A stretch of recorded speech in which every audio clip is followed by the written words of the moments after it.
বিসমিল্লাহির রহমানির রহিম। আজকে হচ্ছে 13ই মার্চ 2026। আমাদের বাংলাদেশ বার কাউন্সিল লিখিত ব্যাচের দণ্ডবিধির সর্বশেষ ক্লাস বলা যেতে পারে। তো আজকে আমরা আলোচনা করব আহ গতদিন যে 19 নম্বর প্রশ্ন পড়েছিলাম, 19 নম্বর প্রশ্ন পুরোপুরি শেষ করতে পারি নাই। 61 নম্বর পেজে চলে আসেন। 61 নম্বর পেজের একেবারে উপরে উপরে ওই যে মৃত ব্যক্তির নামে মানহানি করলে অপরাধ হবে কিনা, এটা সর্বশেষ পড়ছিলাম আমরা। এরপরে দেখেন, বি নাম্বার প্রশ্নে একটা সমস্যামূলক প্রশ্ন আছে যে এ বি কে একটি দেওয়ানি মোকদ্দমা পরিচালনা থেকে বিরত রাখার উদ্দেশ্যে তার ঘর পুড়িয়ে দেওয়ার হুমকি দেয়। মানে এ বি রে বলছে যে তুমি এই দেওয়ানি মামলা পরিচালনা করো না, যদি তুমি দেওয়ানি মামলা পরিচালনা করো তাহলে তোমার ঘর পুড়িয়ে দিব। এ কর্তৃক কোনো অপরাধ সংগঠিত হয়েছে কিনা, এ আসলে তারে কোনো মানে ভয় দেখাইয়া এটা কোনো অপরাধ হয়েছে কিনা, সংশ্লিষ্ট আইনের বিধান উল্লেখে উত্তর দিন। এখন এখানে একটা বিষয় দেখেন, আমরা এতদিন পর্যন্ত যে অপরাধ করছি সেখানে ভয় দেখানো কিন্তু এখন পর্যন্ত কোথাও পাই নাই। বাট দণ্ডবিধির 503 ধারায় section 503 of the penal code এখানে বলছে ক্রিমিনাল ইন্টিমিডেশন। ক্রিমিনাল ইন্টিমিডেশন অর্থ কি? অপরাধজনক ভীতি প্রদর্শন।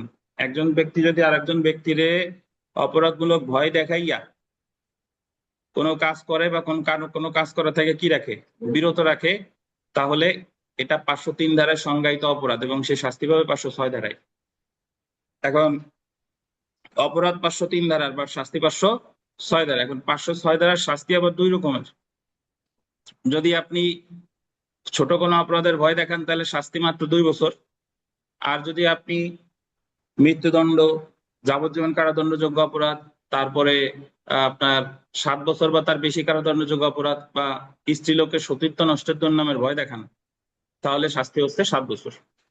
তাহলে আমার মনে রাখতে হবে যে দণ্ডবিধিতে যে 506-এর শাস্তি দুই প্রকার। কোর্টে গেলে জানবেন, দেখবেন যে যখন এই 506 ধারাটা দেয় বলে যে ক্লজ 1 আর ক্লজ 2। ক্লজ 1-এ আছে শাস্তি মাত্র 2 বছর, আর ক্লজ 2-তে বলছে যদি মৃত্যু দণ্ডযোগ্য অপরাধের ভয় দেখান, যদি যাবজ্জীবন কারাদণ্ডযোগ্য অপরাধের ভয় দেখান, অথবা 7 বছর বা তার বেশি কারাদণ্ডযোগ্য অপরাধের ভয় দেখান, অথবা এই স্ত্রীলোকের কি সতীত্ব নষ্টের দুর্নামের ভয় দেখান, তাহলে শাস্তি হবে 506-এর ক্লজ 2 বা দ্বিতীয় ভাগে। তখন শাস্তি কতদিন? 7 বছর। 7 বছর পর্যন্ত কারাদণ্ড এবং অর্থদণ্ড। এই হলো কথা। তো এখানে আমরা যে প্রশ্নটা বললাম যে এই জায়গায় ঘটনার বর্ণনা আমরা লিখি নাই, বাট ঘটনার বর্ণনা অ্যাকচুয়ালি হবে এ বি কে দেওয়ানি মোকদ্দমা পরিচালনা থেকে বিরত রাখার উদ্দেশ্যে ঘর পুড়িয়ে দেওয়ার হুমকি দেয়, এই পর্যন্ত হবে ঘটনার বর্ণনা। এবং বিচার্য বিষয় হবে এ কর্তৃক কি অপরাধ সংঘটিত হয়েছে কিনা তা আলোচনা করতে হবে। সো আইনগত পর্যালোচনায় যদি আমরা আসি, এখানে এ কর্তৃক ধারা 503 অনুযায়ী অপরাধমূলক ভীতি প্রদর্শনে অপরাধ সংঘটিত হয়েছে। এখানে বি এর ঘর পুড়ানোর হুমকি প্রদানের মাধ্যমে এ বি কে অপরাধমূলক ভীতি প্রদর্শন করেছে। কারণ দণ্ডবিধি 1860-এর 503 ধারা অনুযায়ী কোনো ব্যক্তির দেহ, সুনাম বা সম্পত্তির ক্ষতি সাধনের জন্য ভয় দেখিয়ে কোনো কাজ করলে, কাজ করতে বাধ্য করলে বা কাজ করা হতে বিরত রাখাকে অপরাধজনক ভীতি প্রদর্শন বলে। তাই এই ক্ষেত্রে এ 506 ধারায় সাজা পাবে। এখন ভাই, আপনি কিন্তু এই জায়গায় সাজা আলোচনা করেন নাই, আপনি জাস্ট এই জায়গায় বলছে যে কোন ধারা কত ধারায় সংজ্ঞায়িত অপরাধ করছে, কত ধারায় শাস্তি আলোচনা করছে। এখন আপনি যদি আরো বিস্তারিত চান যে 506 তার কি সাজা হতে পারে, 506-এর প্রথম ভাগে সাজা আছে হলো 2 বছর, আর এই জায়গায় ঘর পুড়িয়ে দেওয়ার হুমকি দিছে। এখন আপনি আরো ব্যাখ্যা করতে পারেন, দেখেন ঘর পুড়িয়ে দেওয়ার হুমকি এটা দণ্ডবিধির 436 ধারার, মানে ঘর পুরানো হলো 436, 436 হলো যাবজ্জীবন কারাদণ্ড। তাহলে আপনি এমন একটা অপরাধের হুমকি দিচ্ছেন যে অপরাধের শাস্তি হলো যাবজ্জীবন কারাদণ্ড। তাহলে এই ক্ষেত্রে আপনার সাজা হইতে পারে 506-এর ক্লজ 2-তে সাজা কত? 7 বছর।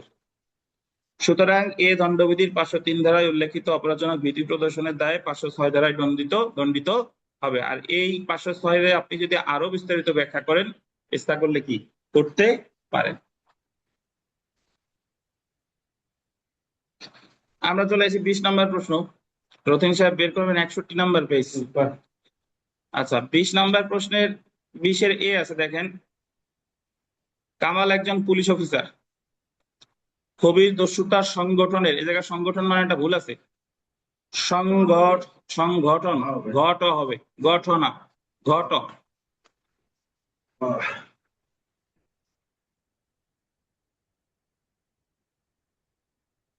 স্ক্রিনে লিখে দেখাই দেন, স অনশ্বর ঘ ট সংগঠন। এটা মানে হচ্ছে কমিশন, মানে কোন অপরাধ করা, ঘটানো। আর সংগঠন যেটা লেখা আছে এটার ইংরেজি প্রতিশব্দ বলা যেতে পারে অ্যাসোসিয়েশন। অ্যাসোসিয়েশন। সো কামাল একজন পুলিশ অফিসার কবির দস্যুতা সংগঠনের পরিকল্পনা করেছে জেনেও অপরাধ সংগঠনের সুযোগ দানের ইচ্ছায় কামাল তথ্য গোপন করে এবং তা প্রতিরোধ করে না। মানে পুলিশ অফিসার জানে যে অমুক দস্যুতার পরিকল্পনা করছে, জানার পরেও আহ পুলিশ অফিসার কোনো পদক্ষেপ নেন নাই, এটা গোপন করছেন। তো এটা অ্যাকচুয়ালি ওই সরকারি কর্মকর্তা যদি কোনো ষড়যন্ত্র গোপন করে তাহলে এটা শাস্তিযোগ্য অপরাধ হচ্ছে আপনার 119 ধারায়। আমরা যখন প্ররোচনার অধ্যায়টা পড়েছিলাম তখন আমরা এই জিনিসগুলো পড়েছিলাম। এই যে দেখেন, ক একজন পুলিশ অফিসার খ দস্যুতা সংগঠনের পরিকল্পনা করেছে জেনেও অপরাধ সংগঠনের সুযোগ দানের ইচ্ছায় ক এই তথ্য গোপন করে এবং তা প্রতিরোধ করে না। এখানে ক কোনো অপরাধ করেছে কি? এখানে তাহলে বিচার্য, এখানে ঘটনা বর্ণনা হবে তা প্রতিরোধ করে না এই পর্যন্ত। আর ক কোনো অপরাধ করেছে কিনা তা আলোচনা করতে হবে, এটা হবে বিচার্য বিষয়। এখন আইনগত পর্যালোচনা যদি আমরা দেখি, দেখেন এখানে ক দণ্ডবিধি 1860-এর 119 ধারার অধীন অপরাধ করেছে। ধারা 119 অনুযায়ী যে সমস্ত সরকারি কর্মচারীর দায়িত্ব হলো অপরাধ দমন করা, তারা যদি উক্ত অপরাধের সহায়তা করে বা তথ্য গোপন করে বা মিথ্যা বলে তাহলে তিনি এই ধারার অধীন অপরাধ করেছেন বলে গণ্য হবে। মানে সকল সরকারি কর্মকর্তার দায়িত্ব কিন্তু অপরাধ দমন করা না। একটা জিনিস দেখেন, অপরাধ দমন করার দায়িত্ব ধরেন আইন শৃঙ্খলা বাহিনীর সদস্যদের, তো তারা একটা বিষয়ের তথ্য জানে যে এই বিষয়ে অপরাধ হতে পারে এবং অতঃপর তারা গোপন করেছে, তখন তারা দণ্ডিত হবে কত ধারায়? 119 ধারায়। এই ধারা অনুযায়ী দণ্ড প্রদানের পূর্ব শর্ত হচ্ছে অপরাধে সহায়তাকারীকে সরকারি কর্মচারী হতে হবে। আলোচ্য প্রশ্নে ক একজন পুলিশ অফিসার হিসেবে তার দায়িত্ব ছিল দস্যুতা সংগঠনের পরিকল্পনা জানার পর এই সম্পর্কে ব্যবস্থা নেওয়া, কিন্তু তা না করে সে অপরাধ সংগঠনের সুযোগ দানের ইচ্ছায় এই তথ্য গোপন করে, ফলে তিনি 119 ধারার অধীন অপরাধ করেছেন। উপরোক্ত ক্ষেত্রে ক দণ্ডবিধির 119 ধারায় অপরাধ করেছে। এখন আপনি যদি বলেন স্যার অপরাধ তো করছে, তো এই জায়গায় সাজা কি হবে? সাজা কি হবে? এখন সাজা 119 ধারায় আরো ওই জায়গায় 3 ধরনের সাজা আছে, যে মৃত্যুদণ্ড, যাবজ্জীবন কারাদণ্ডযোগ্য অপরাধ করলে সাজা বোধ হয় 10 বছর, আর অন্য কোনো অপরাধের পরিকল্পনা করতে এবং সেটা সংগঠিত হয়েছে তাহলে সাজা কত? অর্ধেক। আর অন্য কোনো অপরাধের পরিকল্পনা করতে কিন্তু সংগঠিত হয় নাই, তাহলে সাজা হলো 4/1। তাহলে এখানে এতে দস্যুতা প্রতিরোধ করে না, মানে দস্যুতা যদি সংগঠন হয় এবং পুলিশ যদি গোপন করে, দস্যুতার শাস্তি হলো 10 বছর, তাহলে এই জায়গা পুলিশের শাস্তি হবে 10 বছরের অর্ধেক। আর যদি এরকম হতো যে দস্যুতার তথ্য গোপন করছে এবং তা প্রতিরোধ প্রতিরোধ মানে সেটা গোপন করছে বাট দস্যুতাটা সর্বশেষে গিয়ে সংগঠিত হয় নাই, তাহলে সাজা হতো 10 বছরের 4/1। একটা জিনিস মনে রাখবেন, আপনি যতটুকু পর্যন্ত সঠিক জানেন ততটুকু লিখবেন। যদি এমন হয় যে একটু বেশি লিখতে গেলে আমার এই জায়গা ভুল হতে পারে, তাহলে ওইটুক লেখার দরকার নাই। আপনি যদি মনে করেন যে 119 পর্যন্ত হয়েছে এটা আমি জানি, এর বেশি শাস্তি যদি আমি লিখতে চাই এই জায়গা সঠিক আমার জানা নেই, তাহলে 119 পর্যন্ত লিখেই বলবেন যে সে অমুক ধারায় অপরাধ করেছে।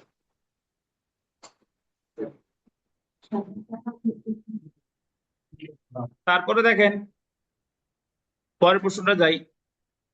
একজন শল্য চিকিৎসক সরল বিশ্বাসে তিনি তার রোগীকে জানান যে তিনি আর বাঁচবেন না। তিনি তার রোগীরে বাঁচতেন, তার রোগীকে বলেছেন যে আপনি আপনার যে দুর্রোগ্য ব্যাধি হয়েছে, আপনি যদি জীবনযাত্রা ঠিক না করেন তাহলে আপনি আর বাঁচবেন না। এই উক্তিতে মর্মাহত হয়ে রোগী মারা যায়। এখন ডাক্তার সাহেবের কিন্তু কোনো প্রকার খারাপ উদ্দেশ্য ছিল না রোগীরে মৃত্যুবরণ করানোর জন্য, বাট উনি সরল বিশ্বাসে, যে প্রশ্নে আছে সরল বিশ্বাসে বলেছে, কিন্তু মর্মাহত হয়ে রোগী মারা যায়। এখানে কোনো অপরাধ করেছে কি? সে এখানে কোনো অপরাধ করে নাই, কারণ এটা এখানে ডাক্তার সুবিধা পাবে কত ধারা? 93 ধারায়। এখানে ডাক্তার বা চিকিৎসক কোনো অপরাধ করেনি, কারণ দণ্ডবিধি 1860-এর 93 ধারা অনুযায়ী কারণ মঙ্গলার্থে সরল বিশ্বাসে কোনো সংবাদের কারণে কোনো ক্ষতি হলে তা অপরাধ নয়। যে ব্যক্তি নৈতিকভাবে এবং পেশাগতভাবে যে বিষয়টি সম্পর্কে অভিজ্ঞ, তিনি যদি প্রাসঙ্গিক কোনো বিষয়ে সরল বিশ্বাসে মন্তব্য করেন তাতে কারো ক্ষতি হলে তিনি দায়ী বা অপরাধী হবেন না। তিনি যদি জানতেন যে উক্ত সংবাদ দেওয়ার ফলে রোগীর বা উক্ত ব্যক্তির মৃত্যু হতে পারে তখনও তো অপরাধ হবে না, তাই এখানে কোনো অপরাধ নেই, যতক্ষণ পর্যন্ত সে সরল বিশ্বাসে কাজটা করছে ততক্ষণ পর্যন্ত অপরাধ হয়নি। সুতরাং দণ্ডবিধি 1860-এর 93 ধারা অনুসারে ক কর্তৃককৃত কাজ কি নাই, অপরাধ নয়।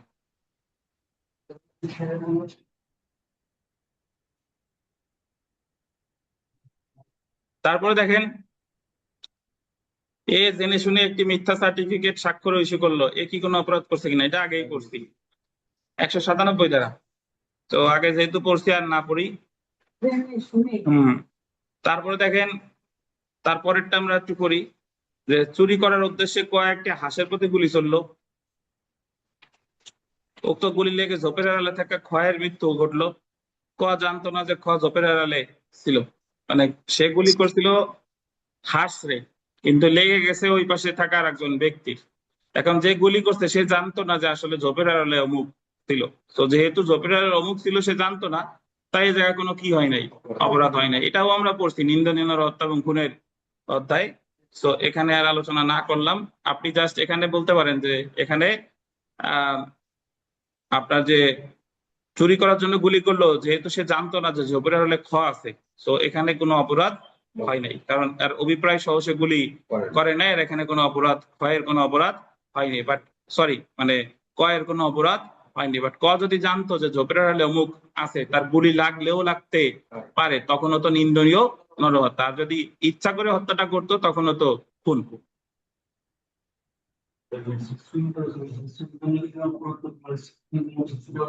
হ্যাঁ, তাকে আপনি চুরির উদ্যোগের জন্য শাস্তি দিতে পারেন, অ্যাটেম্প্ট টু থেফট, এটা আসতেছে একটু পরে। চুরির উদ্যোগ, চুরির উদ্যোগের শাস্তি দণ্ডবিধিতে আলাদা করে নাই। যেহেতু চুরির উদ্যোগের শাস্তি আলাদা করে নাই, যে সকল অপরাধের উদ্যোগের শাস্তি দণ্ডবিধিতে আলাদা করে দেয়, সে সকল অপরাধের শাস্তি হবে 511 ধারায়। ওই ধারায়, ওই যেটার উদ্যোগ নিছেন ওই ধারায় সর্বোচ্চ যে শাস্তি আছে তার অর্ধেক পর্যন্ত শাস্তি হতে পারে। এটা ইচ্ছা করলে আপনি আলোচনা করতে পারেন। আমরা 21 নম্বর প্রশ্নে চলে আসি। দণ্ডবিধি 1860 অনুসারে নিচের উদাহরণসমূহ বর্ণিত অপরাধ চিহ্নিত করে বৈশিষ্ট্য সমূহ লিখুন। এখানে জানছে বার্ড ফ্লু জানা সত্ত্বেও জামান বাজারে মুরগির মাংস বিক্রি করে। জামান জানে তার খামারে যত মুরগি আছে, এই মুরগির কি আছে, বার্ড ফ্লু আছে, বাট তারপরেও সেই ধরনের মুরগি বাজারে কি বিক্রি করছে। তাহলে এখানে দেখেন, আপনি যদি আপনার অবহেলার কারণে যদি সংক্রামক ব্যাধি বিস্তার করে, আপনার অবহেলার কারণে যদি সংক্রামক ব্যাধি কি বিস্তার করে, তাহলে অপরাধ হয়েছে 279 ধারা, শাস্তি 269 ধারা, সরি 269 ধারা, শাস্তি হলো 6 মাস। আর আপনার আপনার মানে স্বেচ্ছাকৃত কাজের দরুন যদি সংক্রামক ব্যাধি বিস্তার করে, তাহলে অপরাধ হইতে 270 ধারায় 2 বছর সাজা। তো এখানে যেহেতু জেনে শুনে বিক্রি করছে, কি জেনে শুনে বিক্রি করছে, তাইলে অপরাধ হচ্ছে 270 ধারায়। আর যদি জেনে না বিক্রি করতো, তাহলে অপরাধ হতো কত, 269 ধারায়। দেখেন আলো আইনগত পর্যালোচনা দেখেন, জামান এখানে দণ্ডবিধি 1860-এর 270 ধারার অপরাধ করেছেন। দণ্ডবিধি 1860-এর 270 ধারায় বলা হয়েছে যে যদি কোনো ব্যক্তি বিদ্বেষপূর্ণ কাজের মাধ্যমে কোন জীবন বিপন্নকারী রোগের সংক্রমণ ঘটায়, এটা আন্ডারলাইন করেন, বিদ্বেষপূর্ণ কাজের মাধ্যমে। বিদ্বেষপূর্ণ কাজ মানে কি, মানে স্বেচ্ছায় বিদ্বেষপূর্ণ রোগের সংক্রমণ ঘটায় বা বিস্তার লাভ করে, তবে উক্ত ব্যক্তি যে কোনো বর্ণনার কারাদণ্ড, যার মেয়াদ 2 বছর পর্যন্ত হতে পারে, বা অর্থদণ্ডে বা উভয় দণ্ডে দণ্ডিত হবে। উক্ত অপরাধের বৈশিষ্ট্যগুলো হলো কি কি দেখেন, কোন জীবন বিপন্নকারী রোগ বর্তমান থাকা, মানে অবশ্যই আপনি জীবন বিপন্ন মানে সংক্রামক ব্যাধি, বিদ্বেষপূর্ণ ভাবে উক্ত জীবন বিপন্নকারী রোগের সংক্রামক ঘটানোর উদ্দেশ্যে কোনো কাজ করা, ইচ্ছাকৃত ভাবে উক্ত বিদ্বেষপূর্ণ কাজ করা, তাহলে সে অপরাধ করবে দণ্ডবিধির কত ধারায়, 270 ধারায়। ধরে আপনার করোনা হয়েছে, করোনা হওয়ার পরেও আপনি মাস্ক পরেন নাই, কোনো প্রকার সতর্কতামূলক পদক্ষেপ নেন নাই, বরং আপনি এমন উড়াধুরা ভাবে চলতেছেন যাতে আপনি ভাবতেছেন যে আমার তো করোনা হয়েছে যাতে সবারও হয়।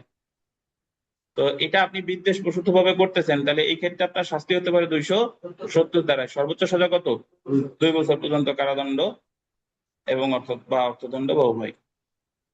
এই হলো কথা। তারপরে 62 নম্বর পেজের বি নাম্বার প্রশ্নটা দেখেন।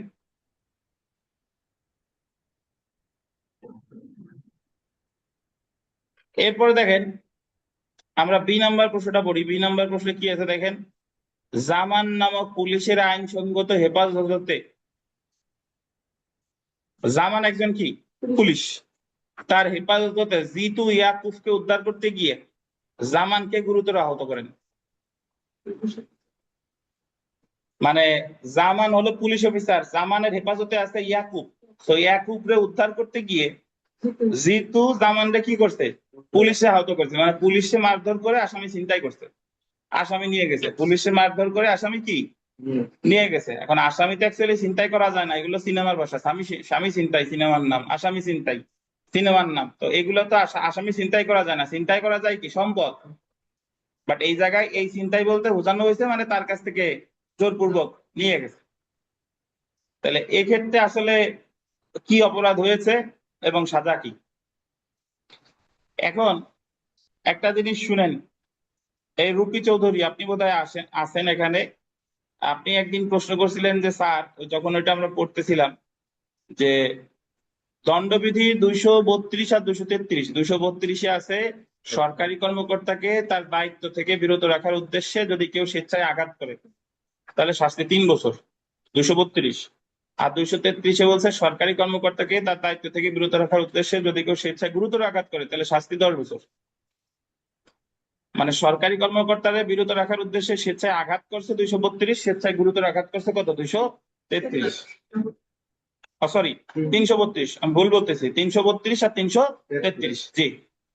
এখন 353 ধারায় একটা অপরাধ আছে, যে সরকারি কর্মকর্তাকে দায়িত্ব থেকে বিরত রাখার উদ্দেশ্যে তাকে অপরাধমূলক বল প্রয়োগ অথবা আক্রমণ করা, অ্যাসল্ট অর ক্রিমিনাল ফোর্স করা, ওখানে শাস্তি আছে 3 বছর। এখন আমাদের এখানের একজন শিক্ষার্থী, উনি আমাকে জিজ্ঞাসা করেছিলেন, স্যার 332 বা 333-এ যেরকম সরকারি কর্মকর্তারা গুরুতর আঘাত করতেছে দায়িত্ব থেকে বিরত রাখার উদ্দেশ্যে, এটার সাথে 353 সরকারি কর্মকর্তারে দায়িত্ব থেকে বিরত রাখার উদ্দেশ্যে অপরাধমূলক বল প্রয়োগ করা বা আক্রমণ করা, এটা তো একই। তাহলে দুই ধারায় কেন বলছে, পার্থক্য কি? দেখেন, পার্থক্য হলো, আপনি এইভাবে চিন্তা করেন যে প্রথমত একজন মানুষ আর একজন মানুষের দৈহিক যন্ত্রণা, বৈকল্য, পীড়া ঘটালেই কি আঘাত। আবার একজন মানুষ আর একজন মানুষের পুরুষত্বহীন করলে, দৃষ্টিশক্তি নষ্ট করলে, শ্রবণ শক্তি নষ্ট করলে, অঙ্গ বা গ্রন্থির অনিষ্ট সাধন করলে, অঙ্গ বা গ্রন্থের স্থায়ী অনিষ্ট সাধন করলে, তারপরে মস্তক বা মুখমণ্ডলী বিকৃত করলে, হাড় বা দন্ত ভঙ্গ করলে, বা এমন বেদনা দিতে 20 দিন যাবৎ কর্মকাণ্ড করতে পারে নাই, এটাও কি হলো গুরুতর আঘাত নাকি? যদি স্বেচ্ছায় করে, তাহলে এই যে সরকারি কর্মকর্তারে তার দায়িত্ব থেকে বিরত রাখার উদ্দেশ্যে আসামিরে যদি নিয়ে গেছে, তার মানে সরকারি কর্মকর্তার ডিউটি কি পালন করতে দেয় নাই। তাহলে এখানে যদি আঘাতটা সিম্পল হয় তাহলে অপরাধ হয়েছে 332, আর আঘাতটা যদি কি হয় গুরুতর হয় তাহলে 333। 333 যেহেতু গুরুতর কথা বলছে, তাহলে 333 হয়েছে, এটা নিয়ে তো কোনো সন্দেহ নাই নাকি? এখন আমরা চলে আসি 353-তে কি বলছে। 353-র আগে আমরা আলোচনা করতে হবে 350, যে ক্রিমিনাল ফোর্স কি। একজন ব্যক্তি যদি আর একজন ব্যক্তির গতি রোধ করে, মানে সে হেঁটে আসতেছিল তারা থামাই দিছে, বা একটা কাজ করতেছিল কাজ করতে দেয় নাই, গতিশীল করে, তারে ধাক্কা দিছে বা তারে দৌড়ানি দিছে, ভয় দেখাইছে, গতিশীল দৌড়াই চলে গেছে, গতি রোধ করে বা গতিশীল করে বা গতি পরিবর্তন করে, এক কাজ করতেছিল তার কারণে আর এক কাজ করতে বাধ্য হয়েছে, গতি পরিবর্তন করে কিসের মাধ্যমে? নিজের মাধ্যমে, নিজের দৈহিক শক্তির মাধ্যমে, কোন বস্তুর মাধ্যমে, যেরকম লাঠির মাধ্যমে, কোন প্রাণীর মাধ্যমে, যেরকম কুকুরের মাধ্যমে ভয় দেখাইছেন, তাহলে সেটা হবে ক্রিমিনাল ফোর্স। আর যখন ক্রিমিনাল ফোর্সের অ্যাটেম্প্ট নেওয়া হয়, যে আপনি কেবল কাউরে বাধা দিতে যাচ্ছেন, মাত্র ভয় দেখাচ্ছেন, তখন ক্রিমিনাল ফোর্স হয়ে যায় কি অ্যাসল্ট। তো এক্ষেত্রে সরকারি কর্মকর্তার কাছ থেকে যে আপনি আসামিরে নিয়ে আসছেন জোর কইরা, তাহলে আপনি অবশ্যই সরকারি কর্মকর্তারে তার দায়িত্বে বাধা দেওয়ার জন্য তার উপর ক্রিমিনাল ফোর্স করছেন, নাহলে কি করছেন, অ্যাসল্ট করছেন। তাহলে এটা তো আঘাত হয়, গুরুতর আঘাত হয়, হোক আঘাত গুরুতর আঘাত যেরকম হয়, এটা ক্রিমিনাল ফোর্সও হয়। সো এই জায়গা ক্রিমিনাল ফোর্সের ধারায় চার্জ গঠন করতে কোনো সমস্যা নাই। তাহলে এই জায়গা ওই যিনি এই যে সরকারি কর্মকর্তারে বাধা দিছে, সে অ্যাকচুয়ালি এই জায়গায় দণ্ডিত হবে দুই দুই ধারায়, মানে দুইটাই করছে। ওই যে তারে গুরুতর আঘাত করে 333 হয়েছে, আর যেটা গুরুতর আঘাত সেটা ক্রিমিনাল ফোর্সের আন্ডারেও পড়ে, এই কারণে কত হয়েছে 353 হয়েছে। এক্ষেত্রে সে সাজা পাবে 333-এও পাবে, 353-তেও পাবে। এখন যদি বলেন স্যার কেন দুই ধারায় সাজা পাবে, এটার বৈধতা দিছে আপনার দণ্ডবিধির ফৌজদারি কার্যবিধির 235-এর কত, 235-এর 2, 235-এর 2, মানে কাজ করছে একটা, কিন্তু ওই কাজটা যদি দুইটা ধারায় সংজ্ঞায়িত হয়, দুইটা তিনটা ধারায় সংজ্ঞায়িত হলে তখন সেটারে কি ওই 3 ধারায় চার্জ গঠন করে তারা সাজা দেওয়া যাবে। এটাই হচ্ছে আপনার মূল কথা। তো এক্ষেত্রে আমরা একটা আইনগত পর্যালোচনা পড়ি, দেখেন, কারণ আমাদের রুবেল ফোন দিয়েছে তো ওর মাথা গরম হয়ে গেছে, এখন মাথা গরম হয় স্বাভাবিক।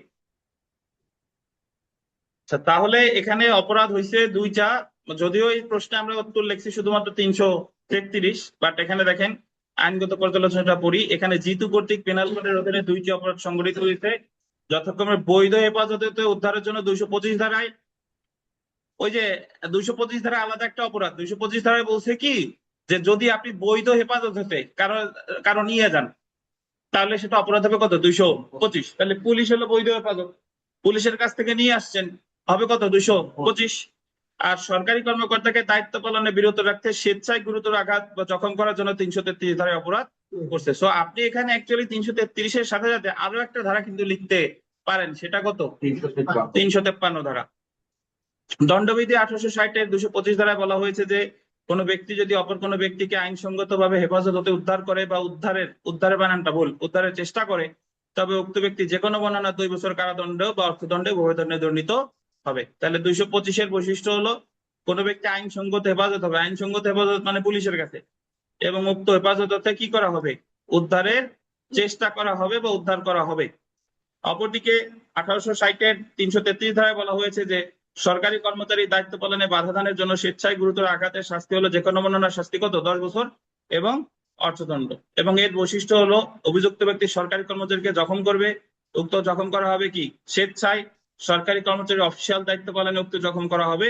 উক্ত জখমের অন্যতম উদ্দেশ্য হলো সরকারি কর্মচারীর দায়িত্ব থেকে কি রাখা, বিরত রাখা। তো আপনি যদি মনে করেন এখানে আরো বিস্তারিত লেখার জন্য 353 যোগ করতে পারবেন। সুতরাং যেহেতু আলোচ্য ক্ষেত্রে দণ্ডবিধি 225 এবং 333 ধারায় কি করেছে, অপরাধ সংগঠন করেছে। একটু 2-3 মিনিটের বিরতি, আপনারা যে স্ক্রিনে যে সি নাম্বার প্রশ্নটা আছে এটা একটু পড়েন, আমি আসতে।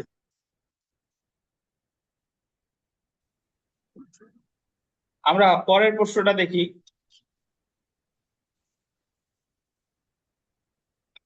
নিজেদের মধ্যে পাল্লা দিতে গিয়ে এমন ভাবে গাড়ি চালায় যে একজন পথচারী চাপা পড়ে আহত হতে পারত। এখানে একটা আলোচনা শুনেন, যদিও এই জায়গায় একটা ধারা আছে, বাট যদি কোনো ব্যক্তি বেপরোয়া ভাবে কোনো ঘোড়া অশ্বযান মানে ঘোড়ার গাড়ি চালায় বা কোনো যান্ত্রিক কোনো গাড়ি চালায়, এটা মোটর সাইকেল হতে পারে, এটা ওই যে বাসও হইতে পারে, মাইক্রো বাসও হতে পারে।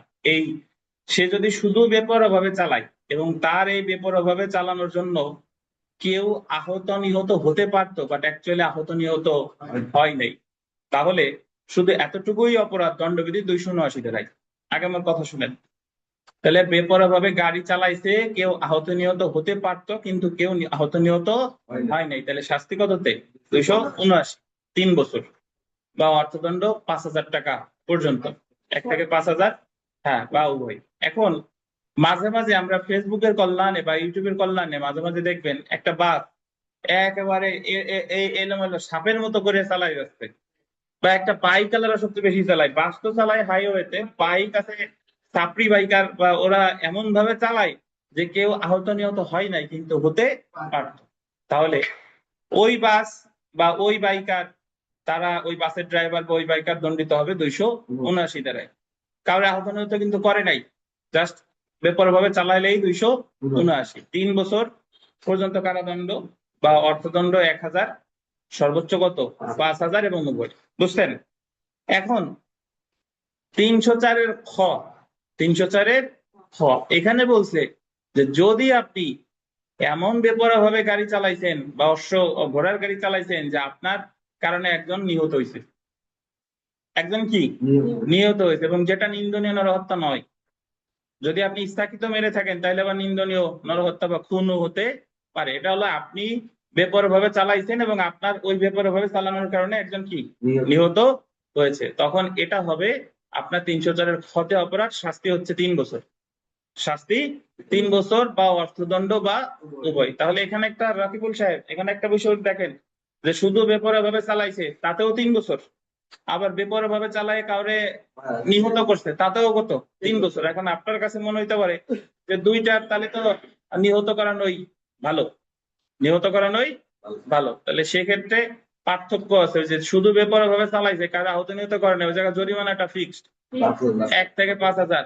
আর এখানে যদি কাউরে নিহত করে জরিমানা সাজা 3 বছর, বাট জরিমানা কিন্তু এখানে উল্লেখ নাই, তার মানে জরিমানা বেশি হতে পারে।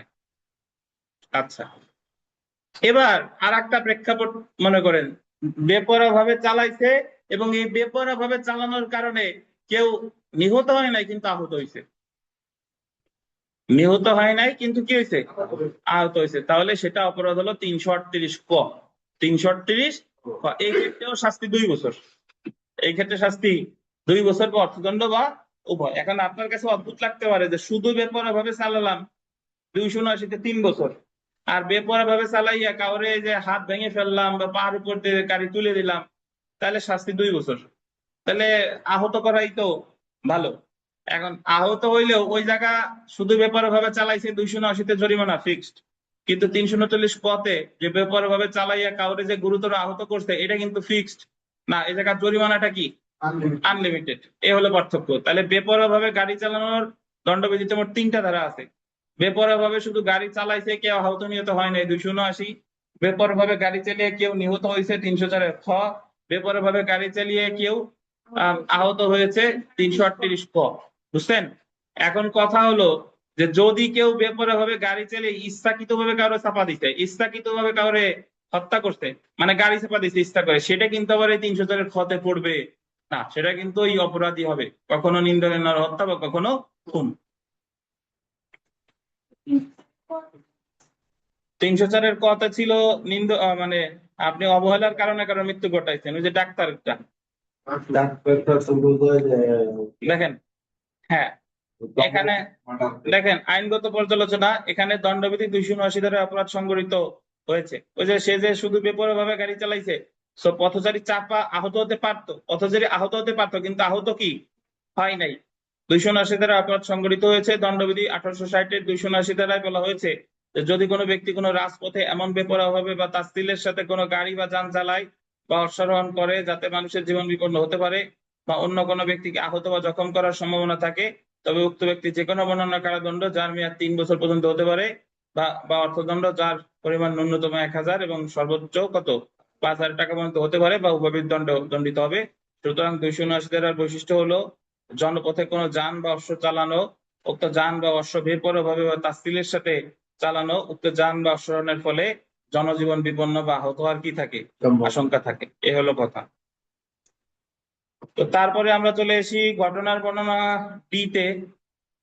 এটা যদিও আমরা এর আগে পড়ছি। দেখেন, এক্স একটি ঝোপের আড়ালে জেড আছে বলে জানে, মানে এক্স জানে একটা ঝোপের আড়ালে জেড আছে কিন্তু ওয়াই তা জানে না। এক্স জেড এর মৃত্যু ঘটানোর অভিপ্রায়ে অথবা এর ফলে জেড এর মৃত্যু ঘটার সম্ভাবনা আছে জেনে ওয়াই কে উক্ত ঝোপের প্রতি গুলি ছোড়ার জন্য প্রবৃত্ত করে। ওয়াই এর গুলিতে জেড এর মৃত্যু হয়। এখানে এই দুইজনের দায় কি? মানে এক্স একজন ব্যক্তি, রথিন সাহেব একজন ব্যক্তি, তিনি জানে যে ঝোপের আড়ালে একজন ব্যক্তি আছে। রথিন সাহেব বলতেছে রকিবুল যে রকিবুল তুমি ঝোপের ঝোপ সোজাসুজি গুলি করো। এখন রকিবুল তো জানে যে ঝোপের ওই পাশে কিছু নাই। এখন রথিন সাহেবের কথা শুনে রকিবুল গুলি ছড়ছে এবং ওই পাশে একজন ব্যক্তির লেগে মারা গেছে। তো এখানে রকিবুলের কোনো অপরাধ হয় নাই, কিন্তু রথিন সাহেব করছে খুনে সহায়তা, খুনে সহায়তা। আর খুনে সহায়তার শাস্তি আছে 109 ধারায়। কোন অপরাধে যদি সহায়তা করেন এবং সেটা যদি সংগঠিত হয় তাহলে শাস্তি হবে 109 ধারায়। দেখেন এখানে এক্স দণ্ডবিধি 1860-এর অধীনে 109 ধারার অধীনে খুনে প্ররোচনার জন্য দায়ী হবে। দণ্ডবিধি 1860-এর 109 ধারায় বলা আছে যে যদি কোনো ব্যক্তি কোনো অপরাধ সংগঠনে অপর কোনো ব্যক্তিকে প্ররোচনা দেন, একজন ব্যক্তি আরেকজন ব্যক্তির অপরাধ সংগঠনে কি দিছে প্ররোচনা দেন বা সহায়তা করেন এবং উক্ত অপরাধটি যদি সংগঠিত হয় এবং ওই অপরাধটা আবার কি সংগঠিত হয়েছে, তাহলে প্ররোচনাকারী ব্যক্তি উক্ত অপরাধের জন্য দণ্ডিত হবেন। সুতরাং 109 ধারার বৈশিষ্ট্য হলো অপরাধে প্ররোচনা দেওয়া বা সহায়তা করা, আর অপরাধটি অবশ্যই কি সংগঠিত হওয়া। যেহেতু এক্স এর প্ররোচনার ওয়াই গুলি করে এবং উক্ত গুলিতে জেড মারা যায়, তাই এক্স খুনের প্ররোচনার জন্য 302 109 ধারায় 302 এর সাথে কত 109 ধারায় দণ্ডিত হবেন। অপরদিকে ওয়াই যেহেতু না জেনে গুলি করেছে, তাই এখানে ওয়াই এর কোনো অপরাধ সংঘটিত হয়নি। তাই আলোচ্য ঘটনায় দণ্ডবিধি 302 এর 109 ধারায় খুনের প্ররোচনার জন্য কি হবে দণ্ডিত হবে। আমরা অনেক অপরাধ করে ফেলেছি, এখন আমরা পড়বো শর্ট নোট। মানে শর্ট নোট হলো কিছু কিছু অপরাধ আছে যেগুলো আমরা ভিতরে প্রশ্ন আকারে পড়ি নাই, এই অপরাধগুলো এখন বিস্তারিত পড়ব। এখানে দেখেন অপরাধমূলক ষড়যন্ত্র, ক্রিমিনাল কনস্পাইরেসি। অপরাধমূলক ষড়যন্ত্র সংজ্ঞা দিচ্ছে 120 ক ধারায়, শাস্তি বলছে 120 খ ধারায়। রকিবুল সাহেব 34 ধারায় কি আছে মনে আছে? সাধারণ কি বলেন, পারেন? 34-এর সাধারণ কমন ইন্টেনশনের বাংলা কি? সাধারণ অভিপ্রায়। 34-এর উপাদান মনে আছে? দুই বা ততোধিক ব্যক্তি পূর্ব পরিকল্পনা অনুসারে যদি কোনো অপরাধ সংগঠন করে, তাহলে তারা সবাই সমানভাবে দায়ী হবে। ধরেন 5 জন ব্যক্তি পূর্ব পরিকল্পনা করে একজনকে হত্যা করতে, তাহলে এই 5 জন ব্যক্তিরে যৌথভাবে দায়ী করার জন্য হত্যা 302 এর সাথে আসবে কত 34। 34 কিন্তু আলাদা কোনো শাস্তির ধারা না। 34 ধারা হলো প্রকৃতপক্ষে যৌথভাবে যে অপরাধের সকল অপরাধীদের একসাথে দায়ী করার জন্য লাগে হচ্ছে 34। এখন যদি দুই বা ততোধিক ব্যক্তি পূর্ব পরিকল্পনা করছে কিন্তু অপরাধ সংঘটিত হোক বা না হোক, সেই ক্ষেত্রে এটা হয়েছে অপরাধমূলক ষড়যন্ত্র। মানে অপরাধ সংঘটিত হোক বা না হোক এটা হচ্ছে পরের ব্যাপার, হতেও পারে নাও পারে, কিন্তু দুই বা ততোধিক ব্যক্তি মাত্র অপরাধ করার যে পরিকল্পনা করছে এটাই অপরাধ। এটারই কি বলে অপরাধমূলক ষড়যন্ত্র বা ক্রিমিনাল কনস্পাইরেসি। কত ধারা 120 ক। একটু শুনেন, আমরা এই জায়গা ধরেন বেশ কয়েকজন আছে, অনলাইনেও আছে, আমরা পরিকল্পনা করছি বাংলাদেশ বার কাউন্সিলে হামলা করব, যেটা এক রেজাল্ট 3 বার দেয়, কেন ভাঙচুর করব।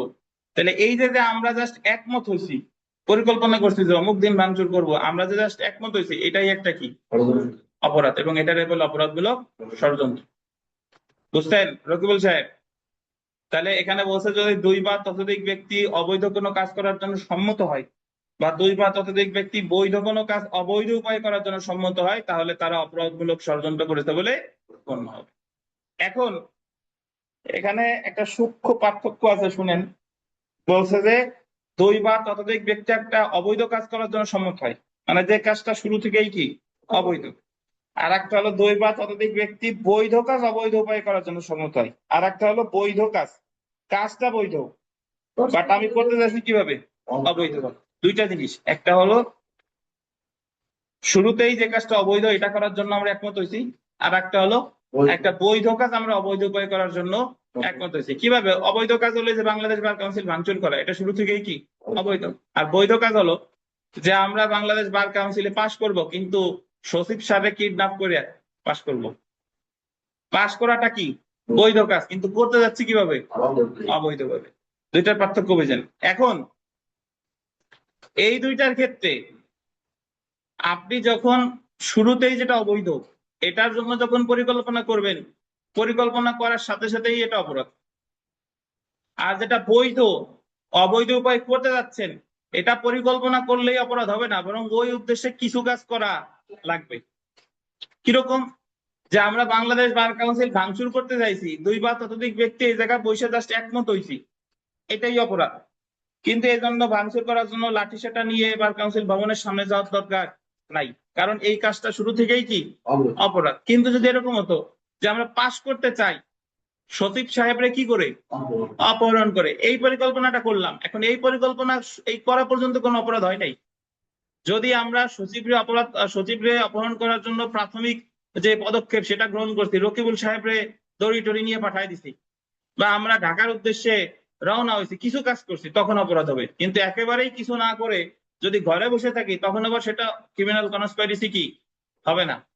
তাহলে ক্রিমিনাল কনস্পাইরেসি যে যদি অবৈধ কাজে ষড়যন্ত্র করেন, ষড়যন্ত্র মানে সম্মত হন, সম্মত হওয়ার সাথে সাথেই সেটা ক্রিমিনাল কনস্পাইরেসি। কিন্তু যদি বৈধ কাজ অবৈধ উপায় করতে করার জন্য সম্মত হন, তাহলে অ্যাটলিস্ট কিছু কাজ কি করতে হবে। পার্থক্য বোধহয় বুঝেন নাই। বলেন তো, যদি এরকম হয় যে আপনি বিআরটিএ থেকে ড্রাইভিং লাইসেন্স ঘুষ দিয়ে করতে যাচ্ছেন, আমরা সম্মত হইলাম যে আমাদের এই জায়গা 10 জনের ড্রাইভিং লাইসেন্স আমরা ঘুষ দিয়ে করব, এইটুকু কোন অপরাধ হয়েছে কিনা? বৈধ কাজ অবৈধ কাজ করার জন্য একমত হয়েছি, শুধু এইটুকু অপরাধ হয় নাই। যদি আমরা এই উদ্দেশ্যে কিছু কর্মকাণ্ড করি তাহলে অপরাধ। কিন্তু আমরা যদি বলি যে বিআরটি এর পরিচালককে আমরা মারপিট করব, এই ষড়যন্ত্র করছি, তাহলে জাস্ট যে সম্মত হয়েছি এটাই কি অপরাধ। একটু পড়ি আসেন। দণ্ডবিধির 120 ক ধারায় অপরাধমূলক ষড়যন্ত্রের সংজ্ঞা দেওয়া হয়েছে যখন 2 বা ততোধিক ব্যক্তি কোনো অবৈধ কাজ করতে, আন্ডারলাইন করেন, কোনো অবৈধ কাজ কি করতে বা কোনো বৈধ কাজ অবৈধ উপায় করতে, আন্ডারলাইন করেন, কি হয় সম্মত হয়, তখন উক্ত ব্যক্তিরা অপরাধমূলক ষড়যন্ত্র করেছে বলে কি হবে গণ্য হবে। শর্ত বা উপাদান। অপরাধমূলক ষড়যন্ত্রের ক্ষেত্রে সর্বনিম্ন 2 বা 2 এর অধিক সদস্য থাকতে হবে। যাদেরকে অপরাধমূলক ষড়যন্ত্রের জন্য অভিযুক্ত করা হয়েছে তাদের মধ্যে অপরাধ করার একটি সম্মতি থাকতে হবে। সম্মতিটি হতে হবে কোনো অবৈধ কাজ করতে।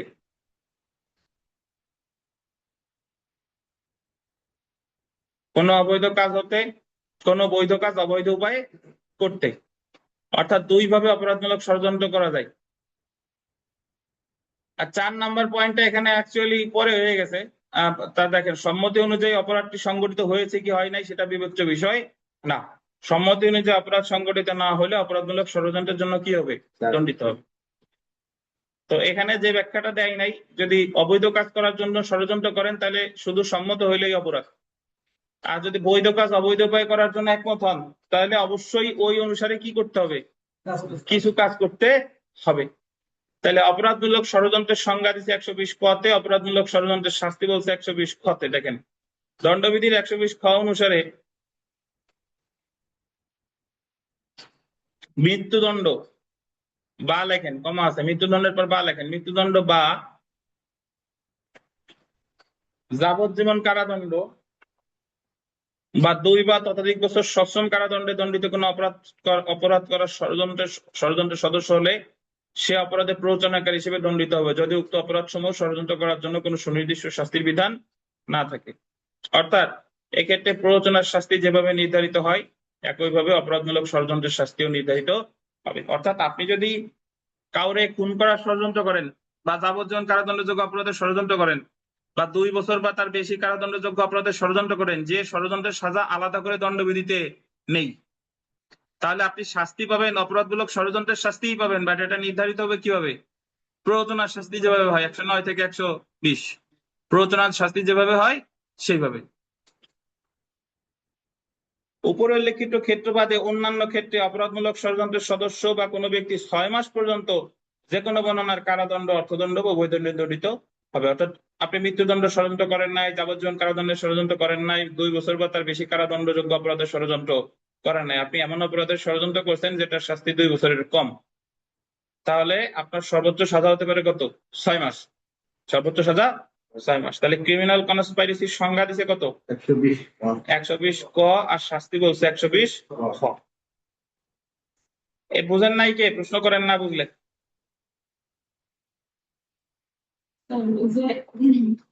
দুটো আমি যে ব্যাখ্যা করলাম যে কখন অপরাধ হবে আর কখন হবে না, হ্যাঁ, ওটা কি আমরা ওই 3 পরে কি দেবো? মনে থাকলে দিবেন, না থাকলে ভুল, মনে যদি না থাকে তাহলে ভুল ব্যাখ্যা দেওয়ার দরকার নেই। হ্যাঁ বলেন। গাড়ি চালানোর সরে চাপা দেওয়ার জন্য এটা মনে করেন কি মানে না রাস্তা গাড়ি চালানো। ধন্যবাদ। দেখেন, আমাদের বিশ্বজিৎ সাহেব জিজ্ঞেস করছে স্যার যে বেপরোয়া ভাবে গাড়ি চালানো তো অপরাধ, কিন্তু বেপরোয়া ভাবে যদি নৌযান চালায়, নৌযান মানে হচ্ছে জাহাজ, স্পিড বোট, এইগুলো। আগে তো নদীমাতৃক বাংলাদেশ ছিলাম, এখন সব নদীতে চর পড়ে গেছে, তো এটার শাস্তি আছে 280 ধারায়। 279 হলো এই গাড়িটার ক্ষেত্রে, আর যদি নৌপথে বেপরোয়া ভাবে চালায় 280, 6 মাস সাজা। আপনি বেপরোয়া ভাবে জাহাজ চালাইছেন, বেপরোয়া ভাবে স্টিমার চালাইছেন, বেপরোয়া ভাবে স্পিডবোট চালাইছেন, তাহলে আপনার শাস্তি হবে কত ধারায়? 280 ধারায়, শাস্তি 6 মাস। বুঝছেন? আর যদি বলেন স্যার বেপরোয়া ভাবে যদি বিমান চালাই তাইলে কি হবে? বেপরোয়া ভাবে বিমান চালানোর শাস্তি এখনো আসে নাই, তবে ওই যে মানিকগঞ্জে জুলহাস সাহেব আবিষ্কার করতে মাত্র বিমান একা একা চালাই বেড়ায়, দেখা গেল যে সারা বাংলাদেশ এরকম অনেক বিমানের উৎপত্তি হয়েছে, তখন ভবিষ্যতে আইন প্রণয়নের দরকার হতে পারে যে বেপরোয়া ভাবে বিমান চালাইলে এই শাস্তি।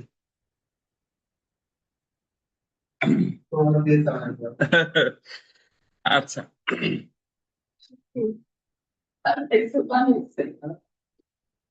আচ্ছা, তারপরে ইয়ে না এই হয় আমার প্রতিবেদন প্রকাশ করেছে।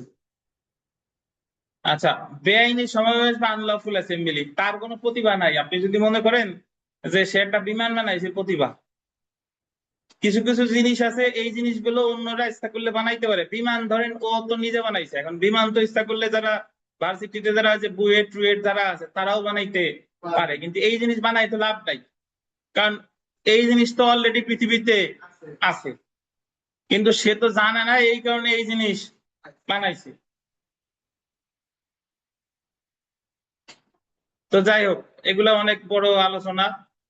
আর এটা হচ্ছে যে না জেনে অনেক কিছু করা, সে যদি জানে যে বিমানের এই এই জায়গায় এই জিনিস লাগে, এই অবস্থা আছে, তাইলে আর সে ওই যে এক লোক ধরেন হাতুড়ে চিকিৎসা করে, তো সে আহ আসলেই ধরেন অপারেশন করে, সে জানে না যে মানবদেহের কোথায় কোন নার্ভ আছে, কোথায় কোন অঙ্গ প্রত্যঙ্গ আছে।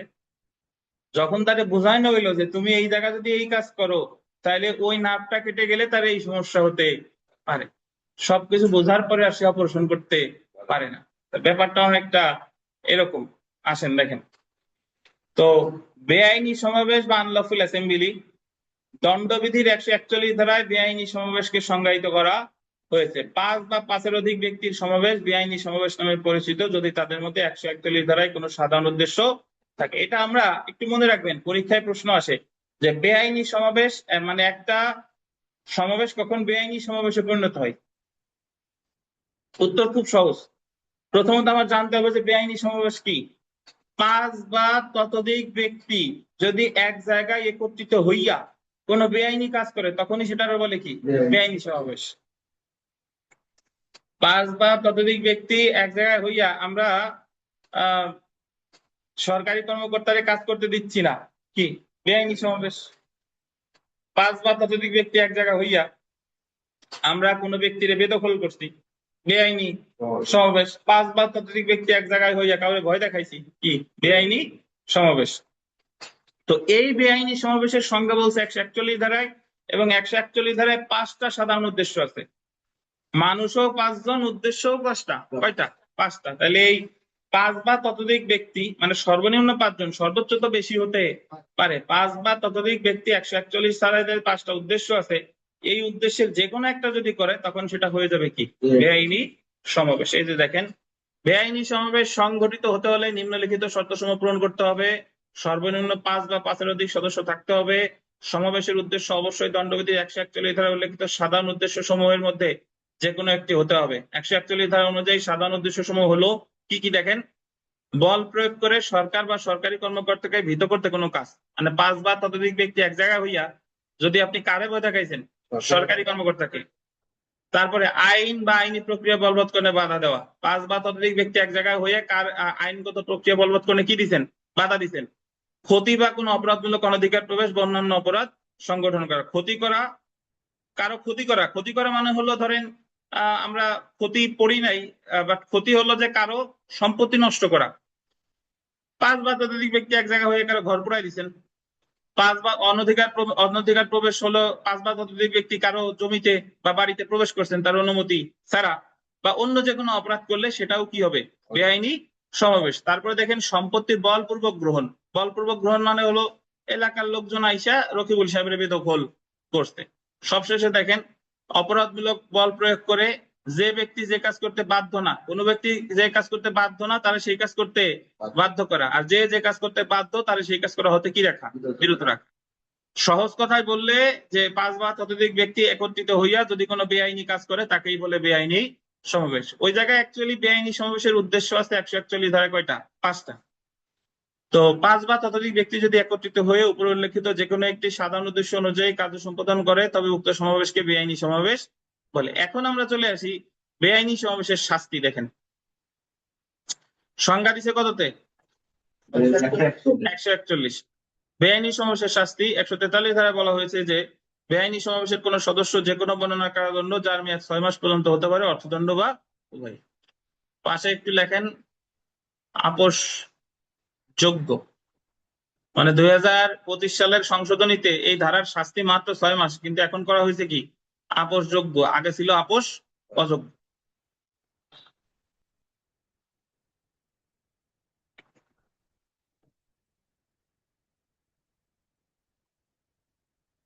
এখন দেখেন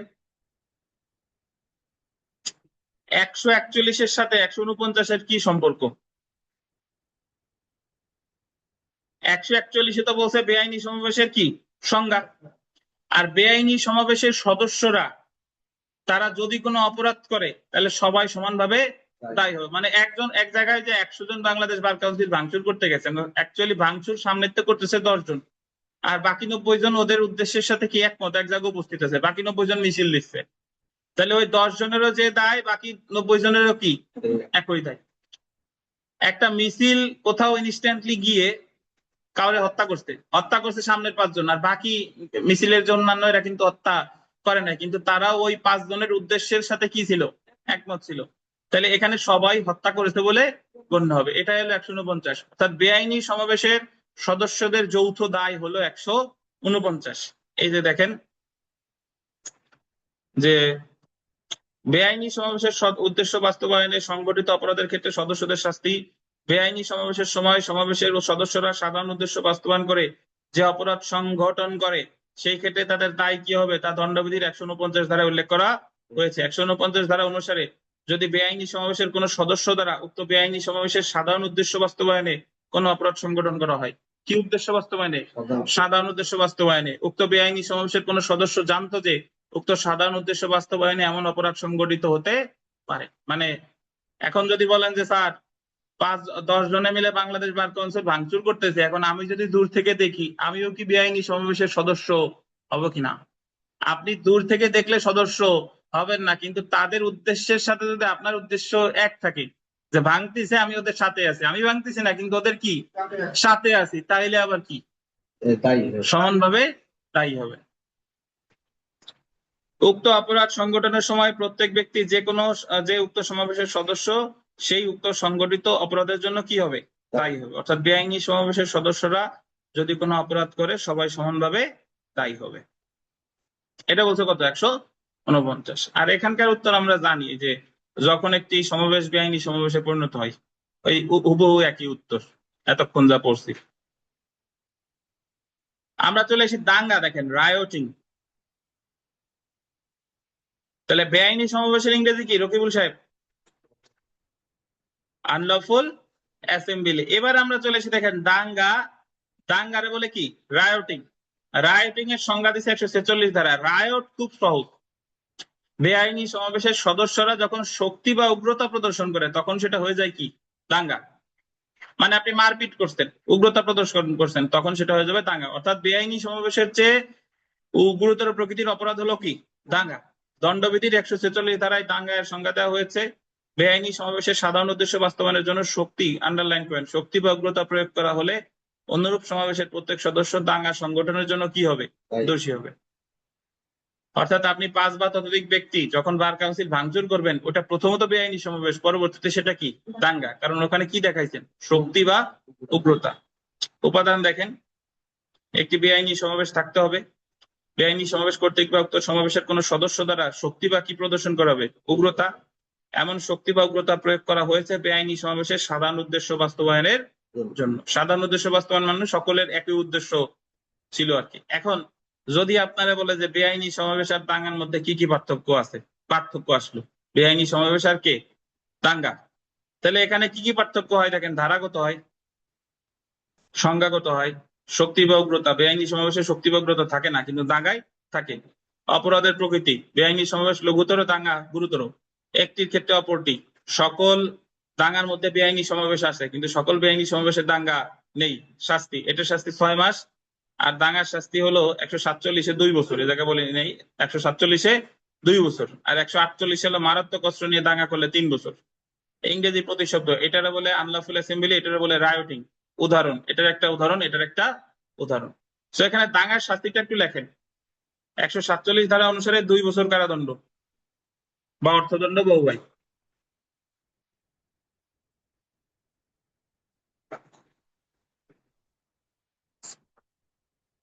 স্যার আবার একটু বলেন স্যার। 147 ধারা অনুসারে দাঙ্গার শাস্তি হলো যে কোনো বর্ণনার 2 বছর কারাদণ্ড, যে কোনো বর্ণনার 2 বছর কারাদণ্ড 2 বছর কারাদণ্ড বা অর্থদণ্ড বা উভয়।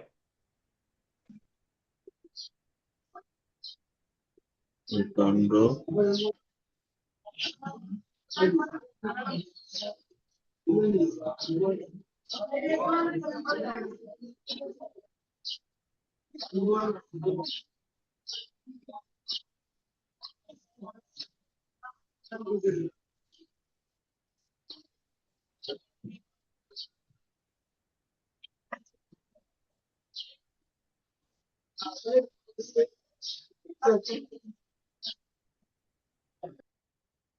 হ্যাঁ আসমা,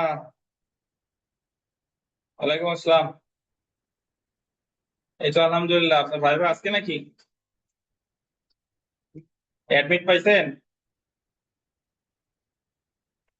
ঠিক আছে, ইনশাল্লাহ ভালো হবে, দোয়া করি।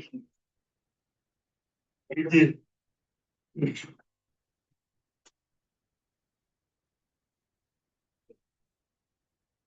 আচ্ছা, আমরা চলে এসে মারামারি বা অ্যাফ্রে।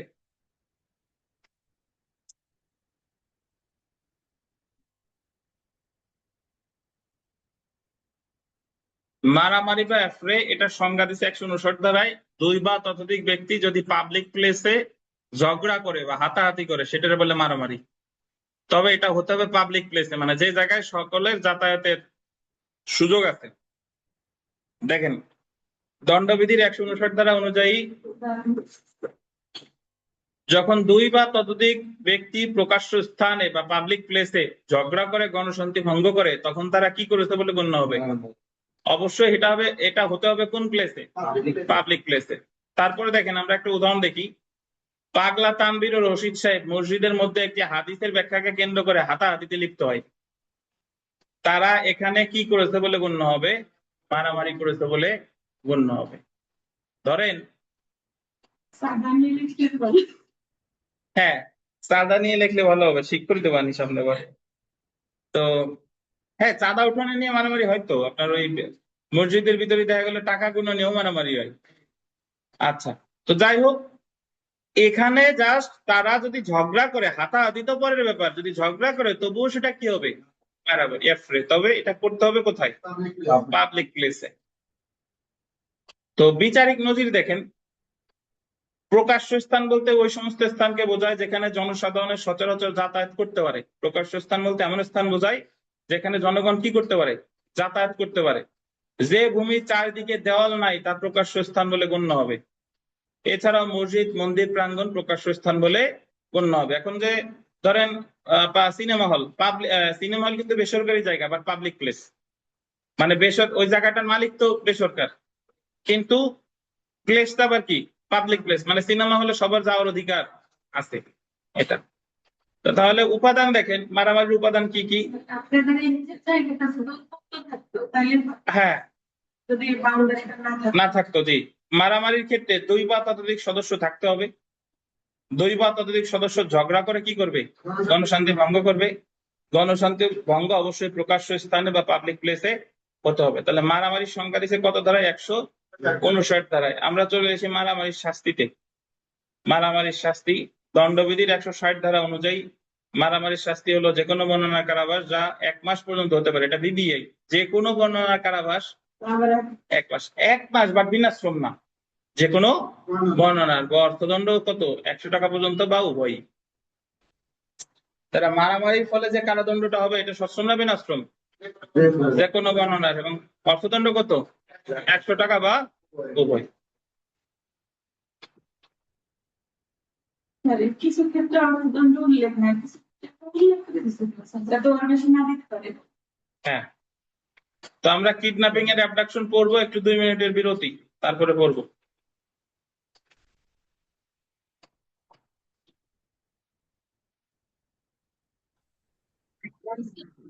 অপহরণ, কিডন্যাপিং ও জোরপূর্বক অপহরণ, অপবাহন, অ্যাবডাকশনের মধ্যে পার্থক্য, বা এই দুইটার ভিতরে পার্থক্য বা এই দুইটা সম্পর্কে বিস্তারিত আমরা জানবো। দেখেন, প্রাথমিকভাবে কিছু কথা বলি। অপহরণ আর জোরপূর্বক অপহরণ বা মনুষ্যহরণ, বা সরি মানে অপহরণ আর হচ্ছে মনুষ্যহরণ দুইটাই কি একই। অপহরণের ইংরেজিও কিডন্যাপ, মনুষ্যহরণের ইংরেজিও কি কিডন্যাপ। আর যখন এই দুইটার সাথে জোরপূর্বক অপহরণ বা জোরপূর্বক মনুষ্যহরণ বলবেন তখন সেটা হলো কি অ্যাবডাকশন। বুঝছেন? অ্যাবডাকশনের আর একটা বাংলা শব্দ হচ্ছে কি অপবাহন। অপবাহন। এখন এই দুইটার ভিতর পার্থক্য কি শুনেন। কিডন্যাপিং এর ক্ষেত্রেও আপনি একজনকে নিয়ে গেছেন প্রাপ্তবয়স্ক হইলে সম্মতি ছাড়া, আর অপ্রাপ্তবয়স্ক তো সম্মতির কোনো মূল্য নাই। অপ্রাপ্তবয়স্ক হইলে কার সম্মতি ছাড়া নিছেন? অভিভাবকের। তাহলে আপনি যদি কিডন্যাপিং এর ক্ষেত্রে প্রাপ্তবয়স্কের সম্মতি ছাড়া নিয়ে যান, আর অপ্রাপ্তবয়স্কের সম্মতি থাক বা না থাক তার অভিভাবকের সম্মতি ছাড়া কি নিয়ে যান, তখন আপনি কিডন্যাপ করেছেন বলে গণ্য হবে। এখন কোথায় নিয়ে গেছেন, কি জন্য নিয়ে গেছেন সেটা অপ্রাসঙ্গিক। কিডন্যাপের ক্ষেত্রে পরবর্তী উদ্দেশ্য ভালো হতে পারে, ভালো খারাপ সেটা অপ্রাসঙ্গিক। ধরেন রথিন সাহেব রে জোর করে, ওনার সম্মতি নাই, জোর করে ওনারে ঢাকা নিয়ে গেছে, ঢাকা নিয়েছি আমরা 1 মাস ছিলাম, এখন ওনার পরিবার আমার বিরুদ্ধে অপহরণের মামলা করতে পারে, কারণ রথিন সাহেব একজন প্রাপ্তবয়স্ক ব্যক্তি, ওনার সম্মতি ছাড়া ওনার নিয়ে গেছি কি ঢাকায়, যদিও আমার কোনো খারাপ উদ্দেশ্য ছিল না। তো কিডন্যাপিং এর ক্ষেত্রে খারাপ উদ্দেশ্য ছিল কি ছিল না এটা অপ্রাসঙ্গিক, দেখতে হবে তার সম্মতি ছিল কি ছিল না, অভিভাবকের সম্মতি ছিল কিনা, ওই লোকের সম্মতি ছিল কিনা। বুঝছেন? তাহলে কিডন্যাপের ক্ষেত্রে পরবর্তী উদ্দেশ্য সর্বদাই কি অপ্রাসঙ্গিক। কিন্তু অ্যাবডাকশনের ক্ষেত্রে ভাই, অ্যাবডাকশন করছেন আপনি জোরপূর্বক অথবা ছলনা করিয়া, ওই ওনারা জোরপূর্বকই নিয়ে গেছে অথবা ওনারা ছলনা করে নিয়ে গেছে, এবং অ্যাবডাকশনের পরবর্তী উদ্দেশ্য সর্বদাই খারাপ। হয় তারে বিক্রির জন্য, মুক্তিপণের জন্য, বিবাহ করার জন্য, বা অঙ্গ প্রত্যঙ্গ বিক্রি করার জন্য, যে কোনো এক কাজের জন্য ওনারে নিয়ে গেছে, এটা হলো কি অ্যাবডাকশন। বুঝছেন? তাহলে কিডন্যাপিং এর ক্ষেত্রে পরবর্তী উদ্দেশ্য ভালোও হতে পারে খারাপও হতে পারে, কিন্তু অ্যাবডাকশনের ক্ষেত্রে পরবর্তী উদ্দেশ্য সর্বদা কি খারাপ। কিডন্যাপিং এর ক্ষেত্রে বয়সের একটা সীমা আছে, কিন্তু অ্যাবডাকশনের ক্ষেত্রে কোনো বয়সের সীমা নাই, যে কোনো বয়সের ব্যক্তি হতে পারে। আর কিডন্যাপিং এর চেয়ে গুরুতর প্রকৃতির অপরাধ হলো কি অ্যাবডাকশন। মানে কিডন্যাপিং হলো ছোট ভাই, বড় ভাই কি অ্যাবডাকশন। এই যে এবার পড়ি, এবার ভালো বুঝবেন। দেখেন, দণ্ডবিধি 1860-এর 359 ধারা থেকে 374 ধারা পর্যন্ত অপহরণ বা জোরপূর্বক অপহরণ সম্পর্কে আলোচনা করছে। এই যে অধ্যায়টা 359 থেকে কত 374, যেখানে 359 ধারায় অপহরণের প্রকারভেদ এবং 362 ধারায় জোরপূর্বক অপহরণের সংজ্ঞা আলোচনা করা হয়েছে। তো আমরা প্রথমে চলে আসি অপহরণ বা কিডন্যাপিং। অপহরণ বা কিডন্যাপিং, দণ্ডবিধি 359 ধারা অনুযায়ী অপহরণ বললেন 2 প্রকার। অপহরণ 2 প্রকার, কি কি দেখেন। একটা হলো বাংলাদেশ থেকে অপহরণ। 359 ধারায় বলতেছে যে অপহরণ কয় প্রকার? 2 প্রকার। একটা হলো বাংলাদেশ থেকে অপহরণ, ধারা কত 360, আর একটা হলো আইনানুগ অভিভাবক হতে হতে অপহরণ, ধারা কত 361। যদি বলেন স্যার বাংলাদেশ থেকে অপহরণটা কি, বাংলাদেশ থেকে অপহরণ হলো আপনি বাংলাদেশ থেকে একজন ব্যক্তিরে প্রাপ্তবয়স্ক হলে তার সম্মতি ছাড়া নিয়ে গেছেন, আর অপ্রাপ্তবয়স্ক হলে তার অভিভাবকের সম্মতি ছাড়া নিয়ে গেছেন। তাহলে যদি কাউরে আপনি বাংলাদেশ থেকে বাংলাদেশের বাইরে নিয়ে যান তখন এটা বলে কি বাংলাদেশ থেকে অপহরণ। আর আইনানুগ অভিভাবক থেকে অপহরণ মানে হলো বাংলাদেশের বাইরে নেন নাই, কিন্তু বাংলাদেশের এক জায়গায় থেকে আর এক জায়গায় নিছেন। কারে নিছেন? প্রাপ্তবয়স্ক না, এটা কি অপ্রাপ্তবয়স্ক এবং তার অভিভাবকের সম্মতি নাই। একজন পাগল উন্মাদের সম্মতি দেওয়ার যোগ্যতা আছে?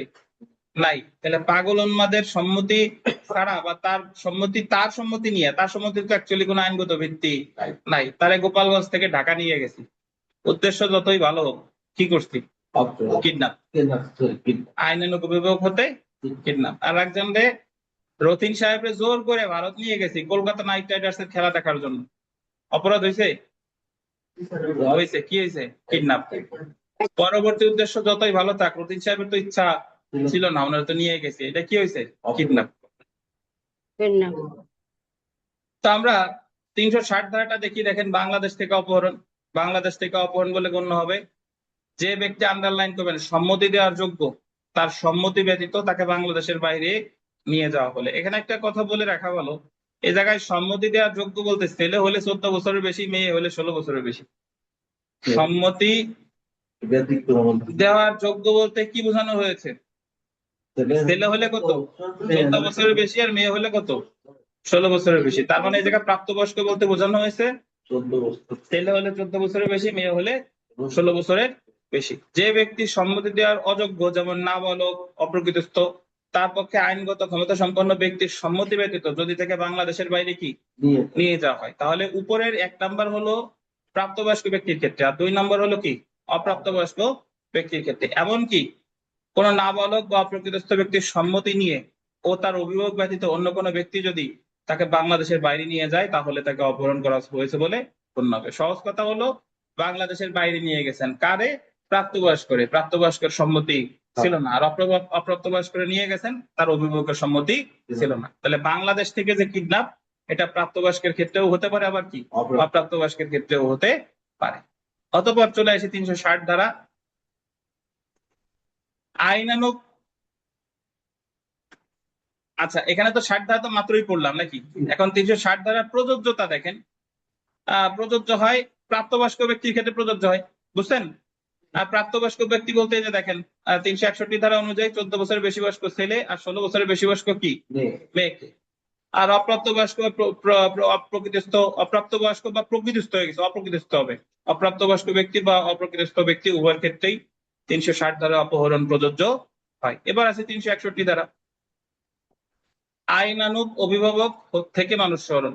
দণ্ডবিধির 361 ধারা অনুযায়ী অভিভাবকের নিকট থেকে 14 বছরের কম বয়সের নাবালক এবং 16 বছরের কম বয়সের কি নাবালিকাকে বা কোনো অপ্রকৃতস্থ ব্যক্তিকে আইনানুগ অভিভাবকের সম্মতি ব্যতীত প্রলুব্ধ করে নিয়ে যাওয়া আইনানুগ অভিভাবক হতে হতে কি হবে? মনুষ্যরণ বলে গণ্য হবে। তাহলে একটা নিচে হল বাংলাদেশের বাইরে, আর একটা নিচেন কি বাংলাদেশের এক জায়গা থেকে আরেক জায়গা। এই জায়গা কি উদ্দেশ্য ম্যাটার করে? না, উদ্দেশ্য ভালো হতে পারে, খারাপ হতে পারে। এখন আমরা চলে আসি পরেরটা, দেখেন জোরপূর্বক অপহরণ, মনুষ্যরণ বা অপবাহন। জোরপূর্বক অপহরণ বা কি মনুষ্যরণ, আর কি অপবাহন, অ্যাবডাকশন। যদি কোনো ব্যক্তি অন্য কোনো ব্যক্তিকে কোনো স্থান থেকে গমন করার জন্য গোল দিবেন, জোরপূর্বক বাধ্য করে। কিভাবে বাধ্য করে? জোরপূর্বক। বা গোল দিবেন প্রতারণামূলক উপায়ে প্রলুব্ধ করে।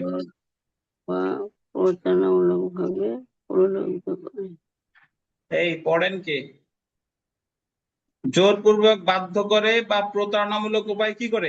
প্রলুব্ধ করে। জোরপূর্বক বাধ্য মানে হলো তার ধরেই নিয়ে গেলাম ভয় দেখাইয়া, আর প্রতারণামূলক উপায় মানে বললাম যে চলো আমরা ওই জায়গায় যেয়ে লাঞ্চ করি, বা বাচ্চাদের আপনি চকলেটের লোভ দিচ্ছেন যে নাও বাবু নাও, সেই ব্যক্তি জোরপূর্বক অপহরণ করেছে বলে গণ্য হবে। এক্ষেত্রে বয়স বিবেচ্য বিষয় নয়, এবং জোরপূর্বক অপহরণ যে কোনো বয়সের ব্যক্তির ক্ষেত্রে হতে পারে। লাস্টের লাইনটা আন্ডারলাইন করেন, কিডন্যাপিং এর উদ্দেশ্য পরবর্তীতে ভালো হতে পারে, কিন্তু অ্যাবডাকশনের উদ্দেশ্য সর্বদাই কি খারাপ, এবং অ্যাবডাকশনে প্রতারণা থাকে, অ্যাবডাকশনে জোরাজোরি থাকে।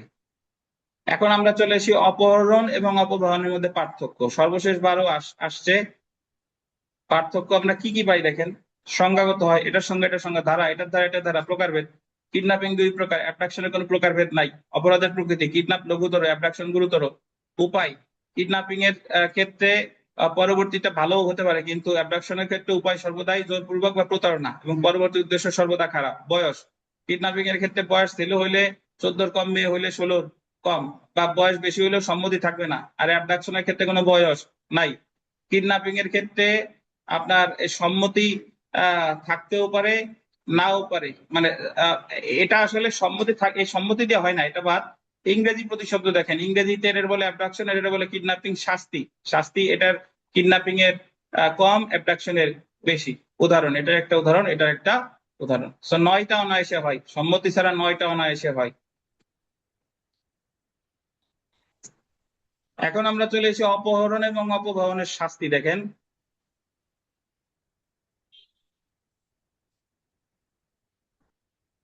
দণ্ডবিধির 363 ধারা অনুসারে অনুসরণের শাস্তি হলো যে কোনো বর্ণনার কারাবাস, যা কত? 7 বছর।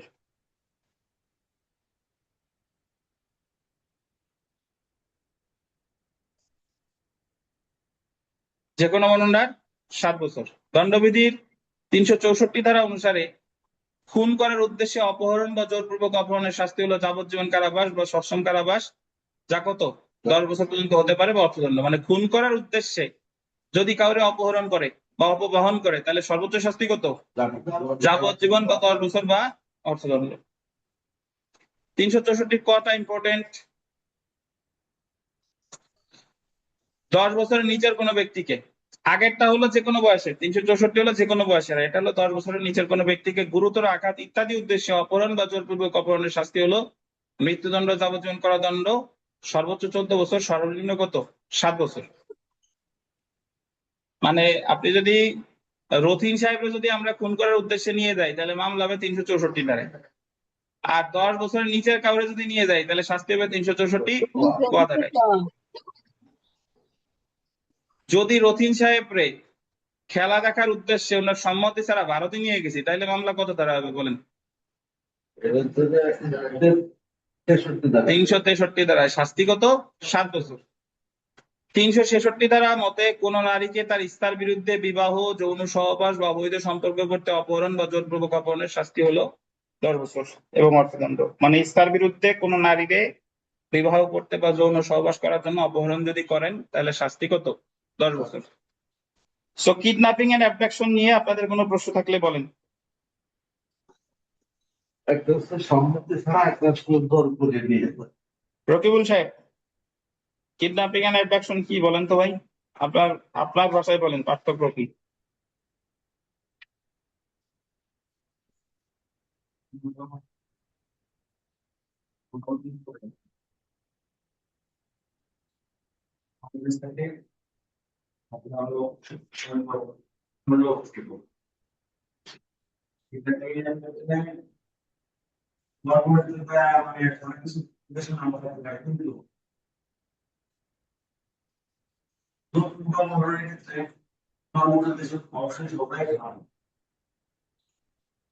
হুম। আর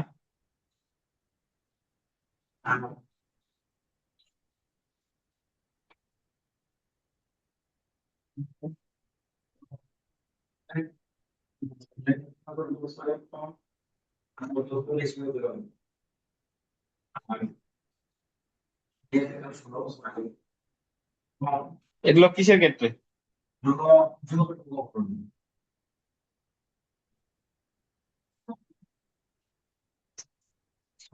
কিডন্যাপিং এর ক্ষেত্রে বয়সের একটা বিষয় আছে, আর অ্যাবডাকশনের ক্ষেত্রে বয়সের কোনো বিষয় নাই। জি, কিডন্যাপিং লঘুতর, অ্যাবডাকশন গুরুতর। কিডন্যাপিং এর ক্ষেত্রে পরবর্তী উদ্দেশ্য ভালো হতে পারে, খারাপও হতে পারে, কিন্তু অ্যাবডাকশনের ক্ষেত্রে পরবর্তী উদ্দেশ্য সর্বদাই কি? খারাপ। আচ্ছা, আমরা পরের অপরাধে চলে আসি। আসেন, ধর্ষণ, রেপ। এ শাওমি ফোন থেকে যিনি ক্লাস করছেন, আপনি কে বলেন তো? নাম, আপনার নামটা নাই, শাওমি আর ভিভো। হ্যাঁ, আমি হচ্ছে রুমানা সুলতানা, রুমানা। আচ্ছা, রোমানা জানা গেল, আর ভিভো কে?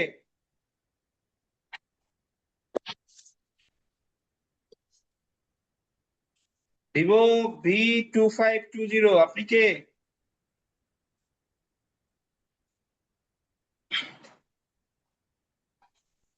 ওনার লজ্জা লাগতেছে বোধহয়, বলবে না।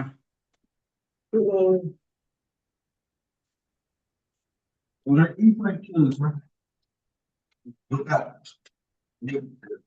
আপনি যদি না করেন, আপনি আচ্ছা দেখেন, আমরা অপরাধে আসি, ধর্ষণ বা রেপ। এখানে তো বাইরের কেউ ঢোকে নাই, গ্রুপে যারা আছে তারাই ঢুকছে, বাট উনি হয়তো বা বলতে পারতেছেন না। দেখেন, ধর্ষণ বা রেপ, এটা দণ্ডবিধি 375 ধারায় সংজ্ঞা দিছে, শাস্তি বলছে 376 ধারায়। তো একটু পড়ি দেখেন যে ধর্ষণের সংজ্ঞা দণ্ডবিধি 375 ধারায় এবং 376 ধারায় ধর্ষণের শাস্তি উল্লেখ করা হয়েছে। ধর্ষণ হলো কোনো পুরুষ কর্তৃক কোনো নারীর সাথে তার সম্মতি ছাড়া তার ইচ্ছার বিরুদ্ধে যৌন সহবাস করা বা অসত্য উপস্থাপন, বল প্রয়োগ, ভয়, প্রতারণা দ্বারা নারীকে বলাৎকার করার কার্য হলো কি ধর্ষণ। দণ্ডবিধি 375 ধারায় ধর্ষণের গোল দিবেন 5টি উপাদানের কথা উল্লেখ আছে। কয়টি? 375 ধারায় উপাদান আছে 5টি। কোন পুরুষ ধর্ষণ করেছে বলে গণ্য হবে যদি সেই নিম্নলিখিত প্রেক্ষাপটে কোনো নারীর সাথে যৌন সহবাস করে। কি কি দেখেন? তার ইচ্ছার বিরুদ্ধে। ইচ্ছার বিরুদ্ধে অর্থ কি? মানে যখন সে সেন্সে ছিল, পরিপূর্ণ সজ্ঞানে ছিল, ওই মুহূর্তে যদি তার ইচ্ছার বিরুদ্ধে তার সাথে কেউ যৌন সহবাস করে, সেটা ধর্ষণ। তার সম্মতি ব্যতীত। এখানে দেওয়া আছে প্রাথমিকভাবে আপনাদের কাছে মনে হবে যে ইচ্ছার বিরুদ্ধে আর সম্মতি ব্যতীত তো একই, বাট অ্যাকচুয়ালি এক না। সম্মতি ব্যতীত মানে হলো, ধরেন তারে ঘুমের ট্যাবলেট খাইয়ে তাকে অচেতন করে ফেলছে, বা ডাক্তার সাহেব বলতেছে যে আমি তোমার টেস্ট করতেছি, এমন সময় যদি করে, তাহলে সেটা হচ্ছে কি সম্মতি ব্যতীত। একটা হলো ইচ্ছার বিরুদ্ধে, যখন সে টোটাল প্রক্রিয়াটা বুঝতেছে, এটা হলো ইচ্ছার বিরুদ্ধে। আর সম্মতি ব্যতীত, এটা মনে রাখেন, সে মাদকাসক্ত মদ্যপ অবস্থায় আছে, মানে বা তার সে ঘুমের ওষুধ খেয়ে ঘুমন্ত আছে, এই ক্ষেত্রে হচ্ছে সম্মতি ব্যতীত। অজ্ঞান অবস্থা বা অসচেতন অবস্থা। দেখেন, স্যার হ্যাঁ বলেন। স্যার আমি একটু লিভ নিব, ওই ডাক্তারের কাছে যাবো তো স্যার। জি জি জি, শিওর, যান। আদাব স্যার, আদাব। তার সম্মতিতে যখন উক্ত সম্মতি মৃত্যু বা গুরুতর আঘাতের ভয় দেখিয়ে আদায় করছে। সম্মতি আদায় করছে কিভাবে? মৃত্যু বা গুরুতর আঘাতের ভয় দেখিয়ে সম্মতিটা কি করছে? আদায় করছে। তার সম্মতিতে যখন মহিলা মনে করে যে পুরুষ লোক তার স্বামী, কিন্তু পুরুষ লোকটি জানে যে সে উক্ত মহিলার স্বামী নয়। মানে ধরেন টেলিফোনে বিয়ে হয়েছে, আগের প্রেক্ষাপট বলি, টেলিফোনে বিয়ে হয়েছে, একজন আর একজন দেখে নাই, এখন স্বামী সেজে একজন আসছে, এখন মহিলা ভাবতেছে এই যে তার স্বামী, কিন্তু পুরুষ জানে যে এই যে তার ওয়াইফ না। তো এটা কি হবে? ধর্ষণ। এটা একটা, অথবা যমজ ভাই হইতে পারে, দেখা যায় একই রকম, তাহলেও সেটা কি হবে? ধর্ষণ বলে গণ্য হবে। তারপরে দেখেন, তার সম্মতি সহ বা ছাড়া, যে ক্ষেত্রে সে 14 বছরের কম বয়স্ক হয়, অর্থাৎ যদি কোনো নারীর বয়স 14 বছরের কম বয়স্ক হয়, তাহলে তার সম্মতি যদিও থাকে তবুও কি হবে? ধর্ষণ হবে। তো ব্যাখ্যা দেখেন, যদিও দণ্ডবিধি 375 ধারায় ধর্ষণের ক্ষেত্রে সম্মতির বয়স 14 বছর করা হয়েছে, কিন্তু সম্মতির বয়স নারী ও শিশু নির্যাতন দমন আইন 2009 এক ধারা অনুসারে সংশোধন করে এটা করা হয়েছে কত? 16 বছর। এখন আমার তো দণ্ডবিধি পরীক্ষা, দণ্ডবিধিতে বলছে 14 বছর, কিন্তু নারী ও শিশু নির্যাতন দমন আইনে বলছে কত? 16 বছর। আর এখানে আরেকটা জিনিস দেখেন, আমাদের দণ্ডবিধির যে সংজ্ঞা, ধর্ষণের সংজ্ঞায় এখানে কিন্তু প্রতারণামূলক উপায়ের কথা নাই। বাট নারী ও শিশু নির্যাতন দমন আইনে প্রতারণা করেও যদি কেউ যৌন কর্ম করে, তাহলেও সেটা কি হবে? ধর্ষণ হবে। গতকাল একজনকে যাবজ্জীব আমৃত্যু কারাদণ্ড দিছে ধর্ষণের জন্য, ওই ব্যক্তির বয়স মাত্র 31। প্রতারণামূলক ভাবে এই সম্পর্ক করতে, বিয়ের আশ্বাস দেখাইয়া। পরবর্তীতে তার বিরুদ্ধে মামলা হয়েছে কত ধারায়? এই 9 ধারায়, নারী ও শিশু নির্যাতন দমন আইনের। বাট নারী ও শিশু নির্যাতন দমন আইন যদি না থাকতো, তাহলে প্রতারণামূলক ভাবে যৌন সহবাস করা শাস্তিযোগ্য অপরাধ হলো দণ্ডবিধি 493 ধারায়। 493 ধারায় সেই ক্ষেত্রে শাস্তি ছিল মাত্র কত? 7 বছর না 10 বছর? 10 বছর। জি।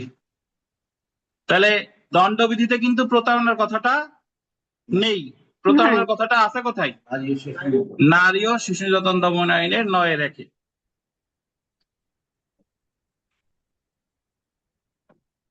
এখন দেখেন, নিজের স্ত্রীকে ধর্ষণের দায়ে একজন ব্যক্তি অভিযুক্ত হতে পারে কিনা, মানে স্বয়ং নিজের স্ত্রীর বিরুদ্ধেও কি মানে আপনি ধর্ষণের জন্য অভিযুক্ত হতে পারেন কিনা। হ্যাঁ, যদি স্ত্রীর বয়স 13 বছর হয়, 13 বছরের কম হয়, তাহলে স্বামী ধর্ষণের জন্য অভিযুক্ত হবে। বাট স্বামীরে যদি শাস্তি দিতে চান তাহলে স্বামীর বয়স হতে হবে কত? মানে সরি, স্বামীরে যদি শাস্তি দিতে চান তাহলে স্ত্রীর বয়স হতে হবে 12 বছরের কম।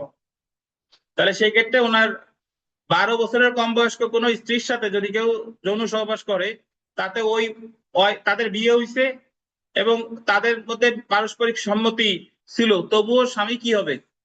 এই ধর্ষণের জন্য কি শাস্তি পাবে। তাহলে সেই হিসাবে আপনি যদি আগের কালের আমাদের দাদা বা দাদার বাবা বা পূর্বপুরুষ এনাদের দেখবেন যে উনাদের তো বিয়ে যখন হয়েছে তখন দেখা গেলো কন্যার বয়স 10 বছর 11 বছর। তাহলে তাদের বিরুদ্ধে আবার এই তাহলে ম্যারিটাল রেপের অভিযোগ আনা যেত। তাহলে নিজ স্ত্রীকে ধর্ষণের দায়ে একজন ব্যক্তি অভিযুক্ত হতে পারে কিনা একটু পড়ি দেখেন যে দণ্ডবিধি 375 ধারা অনুসারে কোন পুরুষ তার নিজের স্ত্রীর সাথে ধর্ষণের জন্য অভিযুক্ত হতে পারে, তবে সেক্ষেত্রে স্ত্রীর বয়স 13 বছরের কম হতে হবে। 375 ধারায় বলা হয়েছে কোন পুরুষ কর্তৃক নিজের স্ত্রীর সাথে যৌন সহবাস ধর্ষণ বলে গণ্য হবে যদি স্ত্রীর বয়স 13 বছরের কম হয়। কিন্তু অন্যের স্ত্রী হইলে কি 13 বছর লাগবে? না, অর্থাৎ সম্মতি সহ বা সম্মতি ব্যতীত নিজের স্ত্রীর সাথে যৌন সহবাস ধর্ষণ হতে পারে যদি স্ত্রীর বয়স কত? 13 বছরের কম হয়। 376 ধারা অনুসারে বৈবাহিক ধর্ষণের ক্ষেত্রে স্বামীকে শাস্তি দিতে হলে স্ত্রীর বয়স কত বছর কম হতে হবে? 12 বছরের কম। তাহলে ধর্ষণ হিসেবে গণ্য করতেছে 13 বছরের কমে, কিন্তু শাস্তি দিতে হলে স্ত্রীর বয়স হতে হবে কত? 12 বছরের কম। তাহলে 13 বছরের নিচে কিন্তু 12 বছরের বেশি বয়সের কোন নারীর সাথে স্বামী যৌন সহবাস করলে সেটা 375 ধারা অনুসারে বৈবাহিক ধর্ষণ হবে, কিন্তু সেই ক্ষেত্রে স্বামীর শাস্তি কি হবে সেটা 376 ধারা সুস্পষ্ট করে বলা হয় না। অর্থাৎ 376 ধারা অনুসারে কোন ব্যক্তি তার নিজের স্ত্রীর সাথে যৌন সহবাস করলে স্ত্রীর বয়স 12 বছরের নিচে হলে উক্ত ব্যক্তি যে কোনো বর্ণনার কারাবাস যা 2 বছর পর্যন্ত হতে পারে, অর্থদণ্ড বা উভয়। এই যে নিজের স্ত্রীর সাথে যে ধর্ষণ করার যে অপরাধ, এটা কিন্তু ধর্মীয় আইনের সাথে সাংঘর্ষিক।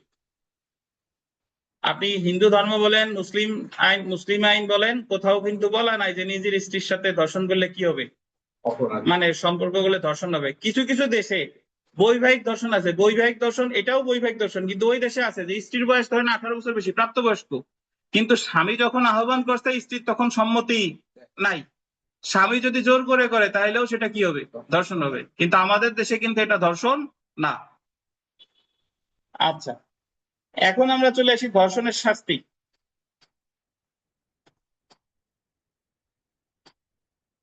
376 ধারা অনুসারে ধর্ষণের শাস্তি হলো, আন্ডারলাইন করবেন, যাবজ্জীবন কারাদণ্ড বা কারাদণ্ড যা কত 10 বছর পর্যন্ত হতে পারে এবং কি অর্থদণ্ড। বাট নারী ও শিশু নির্যাতন দমন আইনে ধর্ষণের শাস্তি কত জানেন?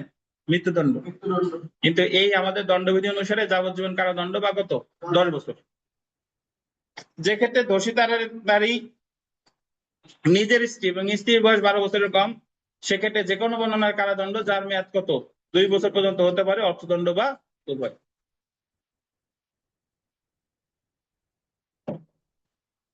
আমরা চলে আসি অস্বাভাবিক অপরাধ, আনন্যাচারাল অফেন্স। আনন্যাচারাল অফেন্স দেখেন, একটু মনে করেন, আনন্যাচারাল অফেন্স হলো যে প্রকৃতির স্বাভাবিক নিয়ম ব্যতীত আপনি যদি যৌনাচার করেন সেটাই হলো আনন্যাচারাল অফেন্স। পুরুষ পুরুষ, মহিলা মহিলা, পশু এগুলার সাথে যদি আপনি বিকৃত যৌনাচার করেন সেটাই হলো আনন্যাচারাল অফেন্স। তো আমাদের 2025 সালে দণ্ডবিধিতে একটা 9 ধারায় বলাৎকারের শাস্তির বিধান করছে। বলাৎকার, ওখানে বাংলা শব্দ বলাৎকারই ব্যবহার করছে। তো বলাৎকার মানে হলো যখন আপনি পুরুষ শিশুর সাথে কোনো কর্ম করবেন, এটা হলো বলাৎকার। আর মহিলার সাথে করলে কি? ধর্ষণ। তাহলে ওখানে বলাৎকারের শাস্তি উল্লেখ করছে মৃত্যুদণ্ড। বর্তমানে বলাৎকারের সর্বোচ্চ শাস্তি কি? মৃত্যুদণ্ড। তার মানে ধর্ষণের শাস্তিও যা, বলাৎকারের শাস্তিও কি তাই। বাট এই সংশোধনের আগ পর্যন্ত সমকামিতা বা কোনো আনন্যাচারাল অফেন্স এটার শাস্তি হতো 377 ধারায়। 377 ধারায় কি বলছে দেখেন, দণ্ডবিধিতে অস্বাভাবিক অপরাধকে সংজ্ঞায়িত করা হয় নাই। 377 যা শাস্তি বলছে, কিন্তু অস্বাভাবিক অপরাধ কি এটা কিন্তু সংজ্ঞায়িত করা হয় নাই। 377 ধারায় বিধান করা হয়েছে যদি কোনো ব্যক্তি ইচ্ছাকৃতভাবে কোনো পুরুষ নারী বা পশুর সঙ্গে প্রাকৃতিক নিয়মের বিরুদ্ধে যৌন সহবাস করে, তাহলে সেই ব্যক্তি যাবজ্জীবন কারাদণ্ড বা যে কোনো বর্ণনা কারাদণ্ড, যার মেয়াদ কত 10 বছর পর্যন্ত হতে পারে এবং অর্থদণ্ডেও দণ্ডিত হবে। অর্থাৎ দণ্ডবিধির 377 ধারায় কোনো পুরুষ নারী বা প্রাণীর সাথে অস্বাভাবিক অপরাধ, যেমন এই যে কতগুলো ওয়ার্ড আছে, হোমোসেক্সুয়ালিটি, বেস্টালিটি, লেসবিয়ানিজম ইত্যাদি করাকে শাস্তিযোগ্য করা হয়েছে। ইভেন এই ধারা হচ্ছে সমকামিতা অপরাধ। সমকামিতা মানে হলো সমলিঙ্গের বিয়ে। পৃথিবীর অনেক দেশে সমকামিতা সম্পর্কে তারা বৈধতা দিচ্ছে, যে পুরুষে পুরুষে বিয়ে করতে পারবে, বা পুরুষে পুরুষে বা নারীতে নারীতে বিয়ে করতে পারবে। বাট এটা ধর্মীয় ভাবে যেরকম আমাদের দেশে ধর্মীয় ভাবে তো নিষিদ্ধ আছেই, আর দেশের আইনগত ভাবেও শাস্তি কিন্তু কম না। সর্বোচ্চ শাস্তি কি? যাবজ্জীবন কারাদণ্ড।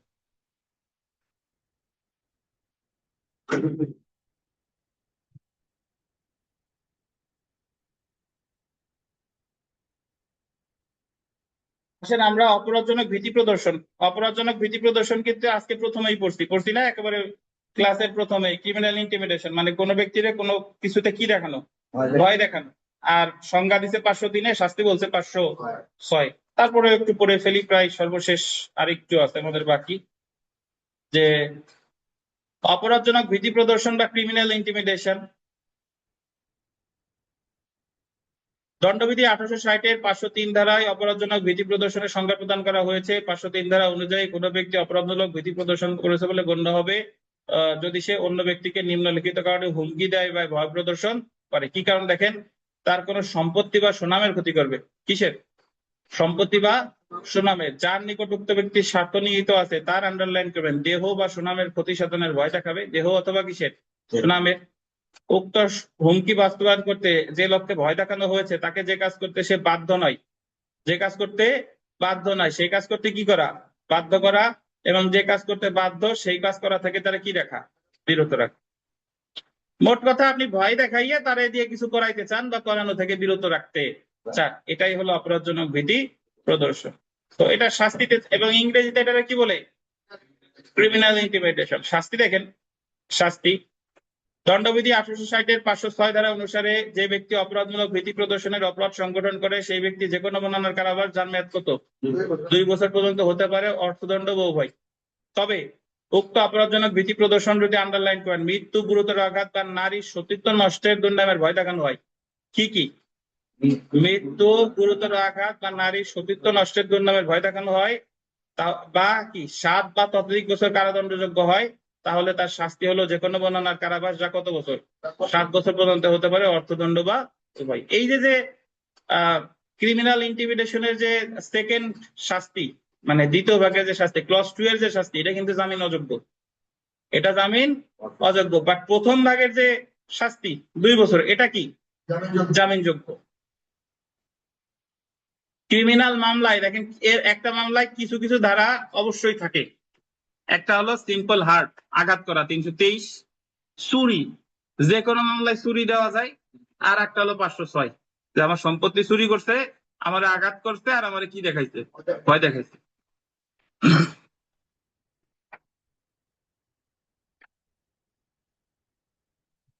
আমরা চলে এসে আজকের সর্বশেষ ধারা এবং আমাদের দণ্ডবিধির সর্বশেষ ধারা।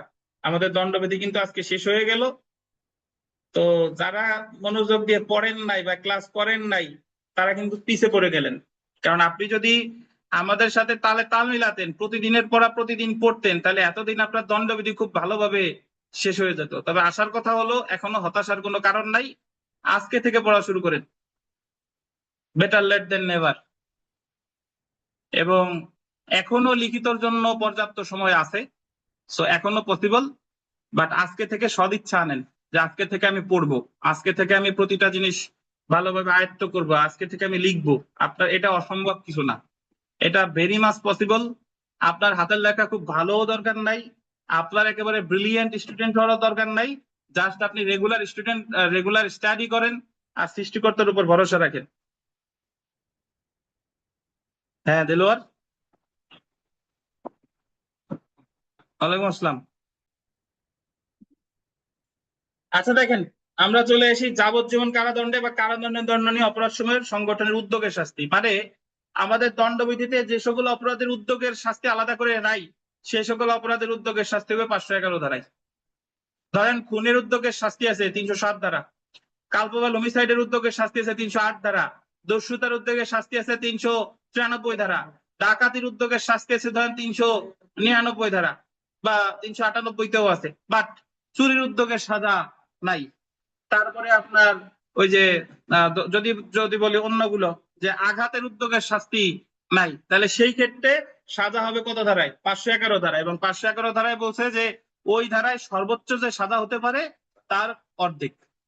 এখানে বইতে উদাহরণ আছে যে একজন ব্যক্তি পকেট মারতে গেছে, পকেটে হাত দিয়েছে কিন্তু পকেটে কিছু পাই নাই, তাহলে এই জায়গায় চুরির শাস্তি যদি 379 হতো, সে পকেটে যে কিছু পাই নাই, সাজা কত? চুরি 379 অর্ধেক, মানে 3 বছরের অর্ধেক। আবার যদি এরকম হতো যে ধরেন আরেকটা উদাহরণ আছে যে একজন ঘরে ঢুকছে, ঘরে ঢুইকা ট্রাঙ্ক খুলছে চুরির উদ্দেশ্যে, কিন্তু ট্রাঙ্কের মধ্যে কিছু পাই নাই, তাহলে 380 উদ্যোগ নিছে, তাহলে 380 সাজা হলো 7 বছর। আর এই জায়গায় তার উদ্যোগের সাজা হবে কত? 7 বছরের 3.5 বছর। বুঝছেন? আচ্ছা, এখানে একটা নতুন জিনিস শিখেন, এ জায়গা কারাদণ্ডের অর্ধেক হবে, কিন্তু অর্থদণ্ডের কিন্তু অর্ধেক না।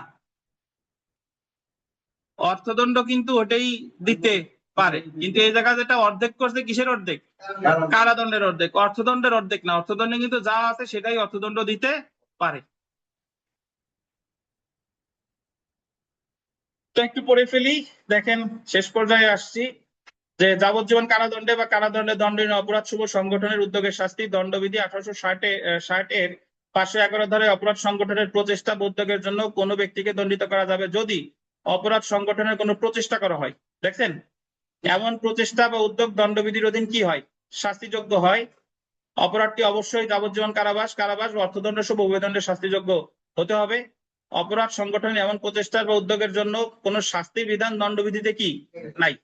মানে এই যে উদ্যোগটা নিয়েছে চুরির উদ্যোগ, এই উদ্যোগের জন্য আলাদা কোনো শাস্তি বিধান দণ্ডবিধিতে কি নাই। তাহলে অভিযুক্ত ব্যক্তি, তারপরে দেখেন যে অভিযুক্ত ব্যক্তি অপরাধ করতে কোনো কার্য সম্পাদন করেছে, যেমন যে ব্যক্তি যাবজ্জীবন কারাদণ্ডে বা কারাদণ্ডে দণ্ডনীয় অপরাধ সমূহ সংগঠনের উদ্যোগ গ্রহণ করে, সেটা অনুযায়ী কোনো কাজ করে এবং অনুরূপ উদ্যোগের শাস্তির ব্যাপারে দণ্ডবিধিতে কোনো স্পষ্ট বিধান না থাকলে উক্ত অপরাধের জন্য নির্ধারিত যে কোনো বর্ণনার কারাদণ্ডে যার মেয়াদ উক্ত অপরাধের জন্য ব্যবস্থিত কারাদণ্ডের, আন্ডারলাইন করবেন, দীর্ঘতম মেয়াদের অর্ধেক মেয়াদ পর্যন্ত বা অর্থদণ্ড সহ উভয় প্রকার হতে পারে। এখন যদি আপনি বলেন স্যার যাবজ্জীবন কারাদণ্ডযোগ্য অপরাধের উদ্যোগ নেই, ধর্ষণের উদ্যোগ যদি নেই, ধর্ষণের উদ্যোগের শাস্তি দণ্ডবিধিতে নাই, তাহলে দণ্ডবিধিতে ধর্ষণের শাস্তি যাবজ্জীবন কারাদণ্ড, তাহলে যাবজ্জীবন কারাদণ্ডের অর্ধেক কত হবে? 15 বছর। এই জায়গায় ওই যে ভগ্নাংশ নিরূপণের ক্ষেত্রে যাবজ্জীবন কারাদণ্ডকে ধরতে হবে 57 ধারা অনুসারে 30 বছর। তো যদি যাবজ্জীবন কারাদণ্ডযোগ্য অপরাধের উদ্যোগ নাই, তাহলে সাজা হবে কত? 15 বছর। আচ্ছা, এখানে একটা সর্বশেষ উদাহরণ যদি দেখেন, এ বি এর পকেট মারার উদ্দেশ্যে তার পকেটে হাত দেয়, কিন্তু বি এর পকেট শূন্য থাকায় এ পকেট মারতে ব্যর্থ হয়, এটা মূলত চুরির উদ্যোগ। দণ্ডবিধিতে চুরির শাস্তি 379 ধারা উল্লেখ করা হয়েছে, কিন্তু চুরির উদ্যোগ যেমন পকেট মারার উদ্যোগ গ্রহণের কোনো শাস্তির বিধান দণ্ডবিধিতে নেই, সেহেতু এর শাস্তি হবে 511 ধারা অনুসারে, এবং 511 ধারা অনুসারে 379 ধারায় চুরির জন্য নির্ধারিত কারাবাসের কত হবে? অর্ধেক দণ্ডে দণ্ডিত হবে। তার মানে চুরির উদ্যোগ নিতে 379 ধারায় যে সর্বোচ্চ সাজা ছিল তার কত? অর্ধেক। আমাদের দণ্ডবিধি শেষ হয়ে গেল। আগামী দিন আপনাদের শনিবার আগামী দিন আপনাদের পরীক্ষা আছে। ফৌজদারি কার্যবিধি 9, 10, 11, 12 নাকি? 9, 10, 11, 12। আমার অনুরোধ থাকবে যে আপনি দেখে হলেও, তাহলে কত? 13 থেকে 16। আচ্ছা, 13 থেকে 16। আমার অনুরোধ থাকবে আপনি যদি পড়ে নাও আসেন, অ্যাটলিস্ট 2 ঘন্টা দেখে আপনি লিখবেন। Something is better then nothing. আপনি পড়ে যদি নাও আসেন, এই জায়গায় আমাদের বইতে যে প্রশ্ন আসক্ত না, দেখে লিখবেন, তাতে আপনার হাত চালু হবে, অ্যাটলিস্ট জানলেন যে কোন প্রশ্নের উত্তর কি। তো আগামী দিন সকাল 8টায় পরীক্ষা। 8টা তো শুরু হইতে একটু সময় লেগে যায়, 8টা সামথিং, মানে 8:15-20, 8টা থেকেই চেষ্টা করবেন। আর আমরা আগামী বৃহস্পতিবার হয়তো ঈদ হতে পারে, ঈদ যদি হয়, মানে নেক্সট যেদিন পড়া আর কি, সেই দিন আমরা পড়বো কি বলেন তো? দেওয়ানি কার্যবিধি। এবং ওই দিন আপনারা শীট পাবেন, আলাদা এডিশনাল পেজ পাবেন। তাহলে আমাদের অপরাধ সংক্রান্ত আইন 2টা হয়ে গেল, ফৌজদারি কার্যবিধি এবং দণ্ডবিধি শেষ। আমাদের কিন্তু 30 মার্কের প্রস্তুতি শেষ, মানে রিটেনের তো ফৌজদারি থেকে 15, দণ্ডবিধি থেকে 15, 30 কিন্তু শেষ। তো যারা আমাদের সাথে ছিলেন বা ছিলেন না, যারা পরে জয়েন করছেন, তারা ফৌজদারি এবং দণ্ডবিধি আবার পাবেন, আপনাদের টেনশনের কোনো কারণ নাই। বাট এখন থেকে এতদিন যে ফাঁকি ঝুঁকি যাই দিয়েছেন না কেন, এখন থেকে চেষ্টা করেন। দেখেন, বাংলাদেশ বার কাউন্সিল আপনার কাছে অদ্ভুত লাগতে পারে যে এত কষ্ট করলাম পাস করলাম না কেন। এখন আপনার কাছে অদ্ভুত লাগলেও আপনার কিছু করার আছে? কিছু তো করার নাই। তো আমার তো পড়ালেখা করতে হবে আর আল্লাহর রহমত চাইতে হবে, দুইটা যখন ক্লিক করবে পাস করে যাবেন। তো এই জন্য পাস করা যে অসম্ভব কিছু তা না, বহু নজির আছে আমাদের এখানে, আপনি পাস করে যাবেন। হতাশ হবেন না, পজিটিভ থাকেন, কখনো নেগেটিভ কিছু চিন্তা করবেন না। আবার ওভার কনফিডেন্ট হওয়ারও দরকার নাই, আবার একেবারে নৈরাশ্যবাদী হওয়ারও দরকার নাই। আর বেশি বোঝা যাবে না, যা যা বলি এইভাবে আগাই চলেন। যাদের যাদের হাতের লেখা খারাপ, হাতের লেখা ভালো হোক বা খারাপ হোক, চেষ্টা করবেন রেগুলার লেখার, এবং লেখাটা চেষ্টা করবেন নিজের ভাষায়। যে আমি আজকে এই জিনিস পড়লাম, দেখি নিজের ভাষায় একটু লিখি, দরকার হলে আমার দিয়ে চেক করাইতে পারেন, আমার মেসেঞ্জারে দিলেন যে স্যার এটা একটু দেখেন তো কি লেখাটা কেমন হয়েছে। তো এই আর কি। স্যার তো ভালো আগামীকাল থাকেন। কি ক্লাস হবে না? জি, স্যার আগামীকাল কি ক্লাস হবে না? পরীক্ষা? আগামীকাল ক্লাস হবে না, আগামীকাল 2 ঘন্টা পরীক্ষা, তো শুধু পরীক্ষা। স্যার আর রবিবারে ক্লাস? পরবর্তীতে রবিবারে কি ক্লাস হ্যাঁ, হবে? রবিবারটা হবে, রবিবারটা অবশ্যই হবে। জি, জি স্যার। আমি ভুলে গেছিলাম, রবিবারে হবে ইনশাল্লাহ। জি, রবিবার জি স্যার। দেওয়ানি পাবেন। কি ঈদে কয়দিন বন্ধ থাকবে স্যার? জি, স্যার ঈদে কয়দিন বন্ধ দিবেন আমাদের? ঈদে খুব বেশি বন্ধ না, যদি ভাগে যতটুকু পান আর কি, 2-1 দিন বা 3 দিন এরকম। জি স্যার। তো ঠিক আছে, ভালো থাকেন, আল্লাহ স্যার, হাফিজ, আসসালামু আলাইকুম। হ্যাঁ, বলবেন আর কিছু? স্যার এরপর সিপিসি ধরবেন, প্যানেল কোডটা তো ধরেন পরপর দুটো বড় পড়াচ্ছেন। এখন আমরা যারা লাস্ট আসছি বা যারা ক্লাস করছে সবাই হয়তো মানে যেগুলো তো হয়তো পড়ারও সুযোগ পাই নাই। ওটা কি দাঁড়ান দাঁড়ান, সিপিসি একটু শুনতে দেন। ধরবেন নাকি ছোট থেকে কোনো আইন ধরবেন? ছোট কোনো মানে লিমিটেশন বা ডাইরেক্ট এগুলো ধরবেন পরপর? স্যার দুইটা বড় ধরছেন, এখন ওইগুলো যে পড়াইছেন, যা পড়াইছেন বা যারা ক্লাস করছে যারা আমরা করি নাই, ওই জিনিসগুলো একটু ধরেন ঘাটাঘাটি করার মতন মানে এই সময়টা পেতাম আর কি। বুঝি নাই রুপি, আর একবার বলেন, কি বললেন বুঝি নাই, আমি শুনতে পারি নাই, আর একবার একটু বলেন। স্যার বলছি পরপর তো দুইটা বড় বড় সাবজেক্ট পড়াইছেন, জি, অনেকেই হয়তো ক্লাস করছে, তো সবাই তো ধরেন স্যার ক্লাস করলে পরপর পড়াগুলো হয়তো সবার পড়াও হয় নাই বা কি পড়াইলেন সেটা একটু উল্টাই পাল্টা দেখাও হয় নাই। তো পরবর্তীতে যেটা সিপিসি ধরবেন, এটা কি পরপর মানে আমি বলতে চাচ্ছি যে সিপিসি মানে ধরবেন নাকি একটা ছোট কোনো লিমিটেশন বা এসআর ধরবেন, ওই সময়টাতে আমরা ওই এই প্যানেলটা আর একটু চোখ বোলাতে পারতাম আচ্ছা, বা ধন্যবাদ। সিআর দিতে পারতাম। আপনি ধরেন পেনাল কোড আর ফৌজদারি আপনি সামনে, আপনার না পড়লেও সমস্যা নাই, সামনে আপনি পাবেন। আর এখানে ছোট কিছু ধরা যায় না রুপি, একটার সাথে আর একটা সম্পর্কযুক্ত। ধরেন ফৌজদারি যখন আমি করছি, ফৌজদারির সাথে আমার দণ্ডবিধি পড়তে হবে, এই দুইটা হলো ওতপ্রোত ভাবে জড়িত। আবার আমি যদি ছোট একটা ধরতে যাই, সুনির্দিষ্ট ধরি, সুনির্দিষ্ট পড়ার আগে আমার আগে দেওয়ানি পড়তে হবে, কারণ সুনির্দিষ্ট দেওয়ানি একসাথে জড়িত। আবার যদি আমি তামাদি পড়তে যাই, তাহলে আমার আগে ফৌজদারি আর দেওয়ানি পড়া লাগবে। এই জন্য আপনি যদিও মিস করছেন, আপনি পাবেন সামনে, সমস্যা নাই, আপনি এই যে 2 জোড়া একই সাবজেক্ট পাবেন। কিন্তু আমার দেওয়ানি কার্যবিধি ছাড়া সুনির্দিষ্ট পড়ানো যাবে না। অনেক কোচিং এ ওনারা শুরুই করে তামাদি দিয়ে, অনেক কোচিং এ শুরুই করে সুনির্দিষ্ট দিয়ে, তো ওনারা কেন করে আমি জানি না, বাট এগুলো হচ্ছে ওতপ্রোত ভাবে জড়িত। আপনি যদি দেওয়ানি ভালোভাবে না পড়েন, তাহলে আপনি সুনির্দিষ্ট পারবেন না, এলো সাফ কথা। তো আপনি, তো ঠিক আপনার আছে তাহলে। চিন্তিত হওয়ার মতো কোনো কারণ নাই। আপনি মনে করেন যে আপনার কোর্স শুরু হয়েছে দেওয়ানি দিয়ে, এবং দেওয়ানিটাই আমরা মোটামুটি পড়াশোনা করব, আর আপনি চিন্তিত হবেন না, আল্লাহ ভরসা। ঠিক আছে স্যার, ধন্যবাদ। জি, স্যার হ্যাঁ মাহমুদ সাহেব বলেন। স্যার কালকে কত নাম্বারের কোশ্চেনের পরীক্ষা স্যার? মানে কোন 13, কোন 14, নাম্বার 15, গুলো? 16, 13, 14, 15, 16। ঠিক আছে। ঘুমাই পড়ে না কি আমি বুঝলাম না। ঠিক আছে, ভালো থাকেন, আল্লাহ হাফেজ। আপনাদের যাদের যাদের বকেয়া আছে দিয়ে দিয়েন।